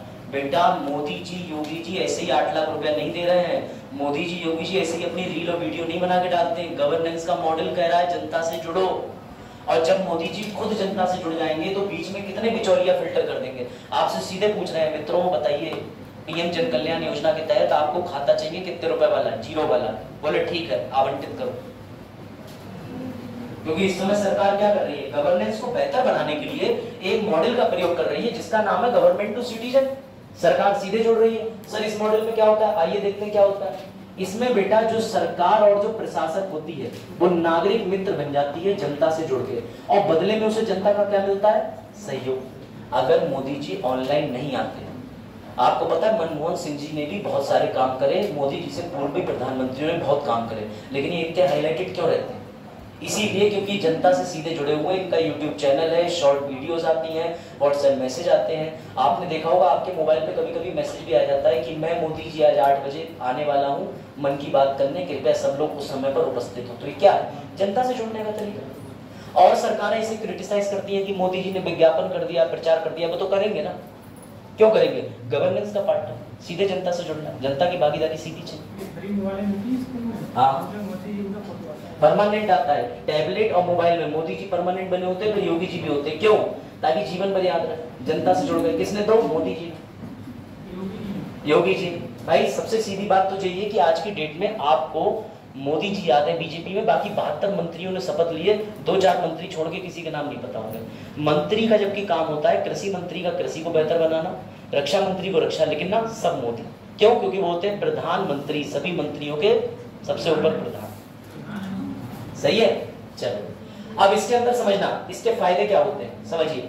इसके अंदर हम जब आगे चल के परियोजना पढ़ेंगे तब मैं आपको पढ़ाऊंगा मध्य प्रदेश की ज्ञानदूत परियोजना, केरला की फ्रेंड योजना, राजस्थान की ई मित्र अपना खाता योजना राजस्थान में, और साथ ही कर्नाटक की भूमि परियोजना। ये हाँ, ये सारी योजनाएं आपको बड़ा मजा आएगा पढ़ के, क्योंकि ये प्रैक्टिकल है। हाँ स्वामित्व योजना, ये भी आप सही करें। अब लिखो अगला, सरकार टू व्यावसायिक बिजनेसमैन। तीसरा और अंतिम मॉडल लिख लीजिए, सरकार टू बिजनेसमैन। टाइम भी होने ही वाला है, बस 1-2 मिनट बचे। सरकार टू व्यवसायी, व्यापारी या व्यवसाय। बेटा सरकार व्यापारी से क्यों जुड़ती है, मीटिंग क्यों करती है, व्यापार मंडल के अध्यक्ष व्यापार मंडल के सदस्य क्यों होते हैं, क्यों ट्रेड यूनियन बनाए जाते हैं, क्यों सरकार व्यापारी पे ज्यादा केंद्रित होती है, क्यों बजट के समय, क्योंकि बता व्यापारी कौन है, व्यापारी का एक और नाम होता है कृष्णपाल, हितधारक, स्टेक होल्डर। पता है स्टेक होल्डर का मतलब क्या होता है? ये योजना किसके लिए है, जरा बताना आप भी। योजना बच्चों के लिए, बस यही आंसर होता है, जिसके हित के लिए योजना वही हितधारक। वकालत किसके लिए आदमी करता है सर, लोग अंदर डलवाने के लिए नहीं बेटा, समाज में न्याय दिलवाने के लिए। तो जो भी पीड़ित होगा वो किसी वकील से कह सकता है पैसे तो ले रहे हो लेकिन तुम्हें हितधारक करना पड़ेगा। कैसे, मैं हितधारक हूँ, मेरे हित में ही काम करना पड़ेगा। ये एक अप्रोच हर विभाग में। आप समाज कल्याण जाते हो, आप टैबलेट मांगते हो, नहीं मिल रहा, आप फिर मांगते हो, क्योंकि योजना में टैबलेट किसके लिए, आपके लिए। तो आप कौन, हितधारक। सर वो तब भी ना दे तो एच के बाद क्या आता है, एच के बाद, एफ के बाद क्या आता है, ठीक है, क्यू के बाद क्या आता है, ठीक है, और टी से पहले क्या आता है। मैंने 4 अक्षरों के बारे में कहा, आई जी आर। मैंने तो इसके बारे में मैंने कुछ कहा तो ठीक है। मैं तो आपको अल्फाबेट के 26 अक्षर पढ़ा रहा था, ABCDEFGHI JKLMNOPQR ABCDEFG, उसके बाद TUS। चलो उल्टा पढ़ गए, कोई बात नहीं। चलो तो बेटा क्या तुम उस तरफ जाना चाहोगे? यस।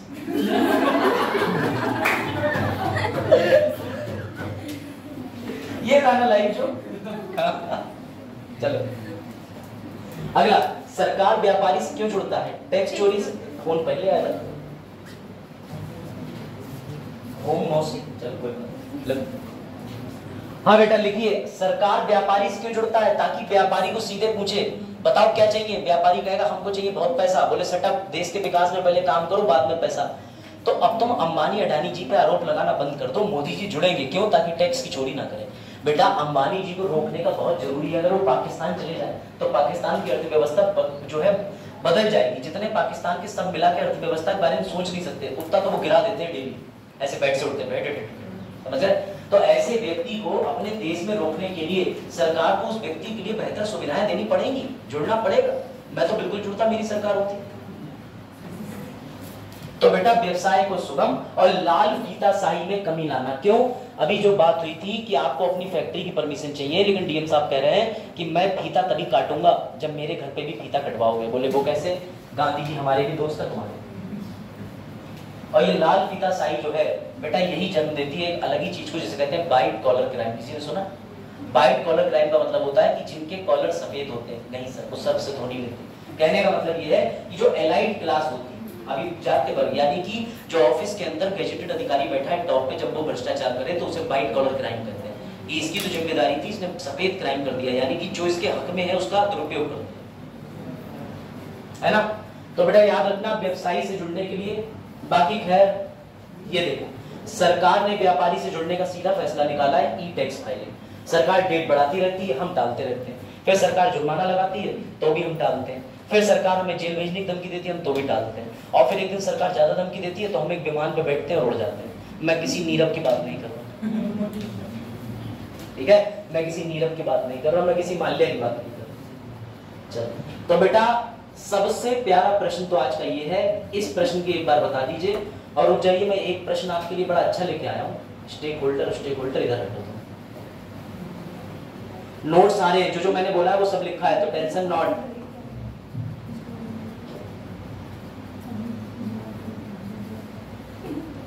है दबाव समूह, दबाव समूह क्या होता है जरा बताना कोई, व्हाट इज प्रेशर ग्रुप। हाँ, क्या ट्रांसजेंडर समाज में दबाव ग्रुप है? कितने लोग सहमत होते हैं? मिल गया प्रश्न, ये है प्रश्न। तो बेटा ये प्रश्न आज का जबरदस्त प्रश्न है, मेंस का मजा आ जाएगा, इसको पढ़ो और समझाओ। इतना प्यारा प्रश्न है, ये प्रश्न जबरदस्त है, मजेदार। कोरोना काल में ई गवर्नेंस के समक्ष उत्पन्न चुनौतियों को स्पष्ट करें और डिजिटल इंफ्रास्ट्रक्चर अवसंरचनाओं के असमान होगा बेटा आए विकास से संघवाद पर प्रतिकूल प्रभाव पड़ सकता है। तर्क सही उत्तर दें। मैं आपको बताऊं ये क्या पूछना चाह रहा है, ये सीधे पूछना चाह रहा है कि ई गवर्नेंस के क्षेत्र में चुनौतियां बताओ और इससे एक राज्य की वजह से दूसरे राज्य पे क्या फर्क पड़ता है, अभी आप प्रैक्टिकली समझ जाएं। बताइए मेंस का क्वेश्चन सॉल्व करें, इसको मजा आ जाएगा। बेटा समझना, ये कहना चाह रहे हैं कि अगर कहीं पर ई गवर्नेंस अच्छा नहीं होगा तो एक राज्य की वजह से दूसरे राज्य पे प्रभाव पड़ जाएगा। उदाहरण तो ये है राज्य ए, ये है राज्य बी। इस राज्य में ई गवर्नेंस जबरदस्त चल रहा है, यानी यहाँ पर सरकार हर अपनी योजनाओं को ऑनलाइन कर देती है, जनता जागरूक है, जनता पूरी तरीके से योजनाओं का लाभ लेती है, सब कुछ बढ़िया लेती है। ये एक ऐसा राज्य है जहां पर ई गवर्नेंस की बात करें तो बिल्कुल नीचे। अब समस्या क्या है कि ये वाले राज्य के पास तो खूब पैसा आ रहा है, खूब पैसा आ रहा है। क्यों आ रहा है? क्योंकि लोगों के लिए सुविधाएं हैं, लोग टैक्स की चोरी नहीं करते, गवर्नेंस कर रहे हैं, सब कुछ कर रहे हैं, लेकिन ये राज्य पिछड़ा होता चला जा रहा है। ऐसे में पता क्या होगा? ऐसे में होगा कि केंद्र से संबंध खराब हो जाएंगे। पता है किसके संबंध खराब हो जाएंगे? इसके, क्योंकि ये राज्य केंद्र पर निर्भर हो जाएगा। केंद्र से कहेगा मैं पिछड़ा राज्य होता चला जा रहा हूं, मेरे लिए पैसा दो, और केंद्र क्या करेगा? इससे पैसा लेके इधर देगा, यानी इसके लिए ये और ये दुश्मन बन जाएंगे। अब आप इस मॉडल को देख के ना मजा आ जाए तो बात की बात है। लो बेटा इसका प्रैक्टिकल अप्रोच देखो और आप तुरंत समझ जाओ। ये रहा दिल्ली और बिहार। दिल्ली सर गवर्नेंस में नंबर 1, दिल्ली योजनाओं में नंबर 1, दिल्ली में पब्लिक अवेयर, दिल्ली में सब कुछ। बिहार पिछड़ा, भेदभाव। और आपको पता है जब एक राज्य पिछड़ता चला जाएगा वहां पर क्षेत्रीय जातिवाद ये सब शुरू हो जाएगा। क्षेत्रवाद का मतलब लोग जो है उस बड़े वाले शहर में जाएंगे। बिहार से लोग दिल्ली जाते हैं काम करने, जहां पता क्या होगा? दिल्ली के लोग उन्हें हीन भावना से देखते हैं, उनका मजाक उड़ाते हैं। इससे उनके अंदर क्षेत्रवाद का जन्म होगा कि अरे हम तो बिहारी हैं, हमें इसलिए ये मक्कार समझते हैं, हम तो बिहारी हैं इसलिए हमें पिछड़ा समझते हैं। इसकी वजह से क्या होगा? आक्रोश होगा, आक्रोश हिंसा में बदलेगा। और यही हिंसा छत्तीसगढ़, मध्य प्रदेश, चंडीगढ़ जैसी जगहों पर आप कहते हैं माओवादी संगठनों के द्वारा आतंकवाद। इसलिए ई शासन का बेहतर होना कितना जरूरी है। दिल्ली में ई शासन बेहतर है, इंफ्रास्ट्रक्चर मजबूत है, एसटीआई बढ़िया है, लेकिन उसके बगल में बिहार देख लो। ऐसा आप हर जगह ले लो। आप यूपी को ले लो, यूपी बिहार के लोग क्यों जाते हैं? क्योंकि दिल्ली की तरह हमारे पास ई गवर्नेंस बढ़िया नहीं है। और इसका एक और बड़ा एग्जाम्पल दूं, आप मेरी बात से सहमत होंगे। इसका एक और बड़ा एग्जाम्पल ये देख लीजिए, नॉर्थ ईस्ट। हमने नॉर्थ ईस्ट में कोई विकास कर ही नहीं रहे, नॉर्थ ईस्ट पर बिल्कुल ध्यान नहीं दे रहे। नॉर्थ ईस्ट सेम इसी भावना का शिकार है, वो पिछड़ता जा रहा है। गवर्नेंस दिल्ली और नॉर्थ में बेहतर है, लेकिन नॉर्थ ईस्ट में बेकार हो रहा है। उनके मन में क्या आ चुका है? क्षेत्रवाद। उनके मन में आ चुका है पिछड़ापन। आज की डेट में वो केंद्र एवं उन सरकारों से चिढ़ते हैं या उन लोगों से चिढ़ते हैं जो नॉर्थ ईस्ट का भाग नहीं है। क्यों? अब उनके अंदर क्षेत्रवाद की भावना जन्म ले गई। इसकी वजह से मणिपुर जैसी हिंसाएं देखने को मिलती हैं, आपसपा जैसी फोर्स लगानी पड़ती है। और बेटा ये मेंस का इतना जबरदस्त आंसर है जो मैं आपको लिखवा रहा हूँ, ये सीधे भारत के संघवाद पर चोट है कि केंद्र और राज्य के शक्तियों का विभाजन तो हो रहा है, लेकिन एक राज्य कमजोर होने की वजह से केंद्र से अच्छे राज्य के बेनिफिट खराब हो रहे हैं। क्यों? क्योंकि पिछड़े राज्यों के लिए पैसा लेंगे हम विकसित राज्य से, और विकसित राज्य की केंद्र से बुराई हो जाएगी, और पिछड़ा वर्ग भी जो वर्ग है ज्यादा विकसित उससे नाराज रहे।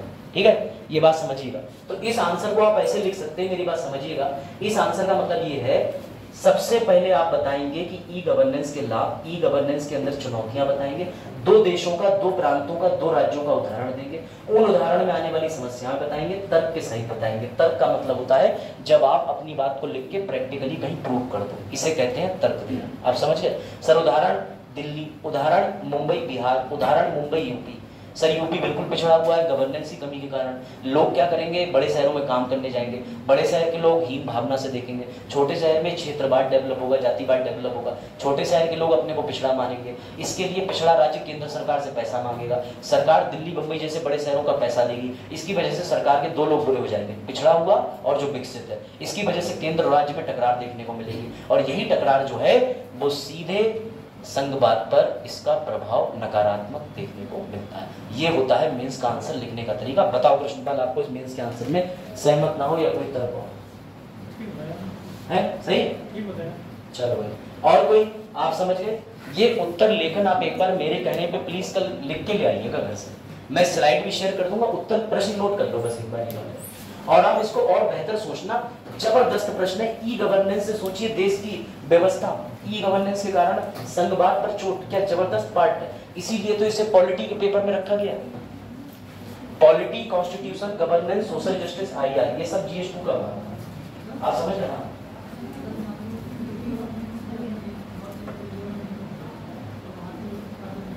बिल्कुल सही बात है,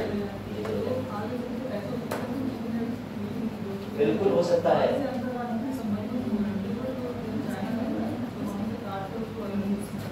बिल्कुल करना चाहिए, यही हो रहा।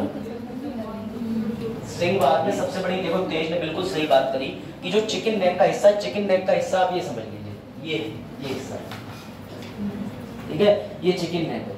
ये चिकन नेक का हिस्सा जो है चीन यहाँ से काटना चाहता है। क्यों? हम लोग इनकी तरफ ध्यान ही नहीं देते। यही तो सबसे बड़ी चुनौती। भाई गवर्नेंस करो, इनके लिए यूनिवर्सिटी में सीट रिजर्व कर दो, कि MJPRU में कम से कम 50% सीट रिजर्व नॉर्थ ईस्ट के लिए। आप उनके कल्चर को ना बढ़ावा देते हो ना कुछ देते हो, उन्हें उल्टा अगर कोई भी यहाँ से आ जाए, नेपाली आ गया, पहाड़ी आ गया, चाइनीज आ गया, चाउमाऊ आ गया, क्योंकि आप उनके साथ में भेदभाव करते हो।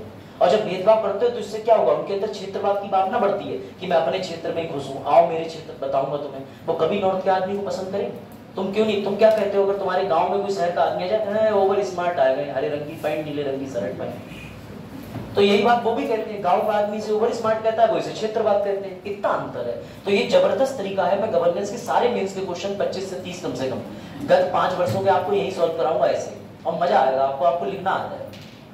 ये है मेंस आंसर लिखने का तरीका। बताइए कृष्णपाल, सहमत है? बिल्कुल आवश्यकता है।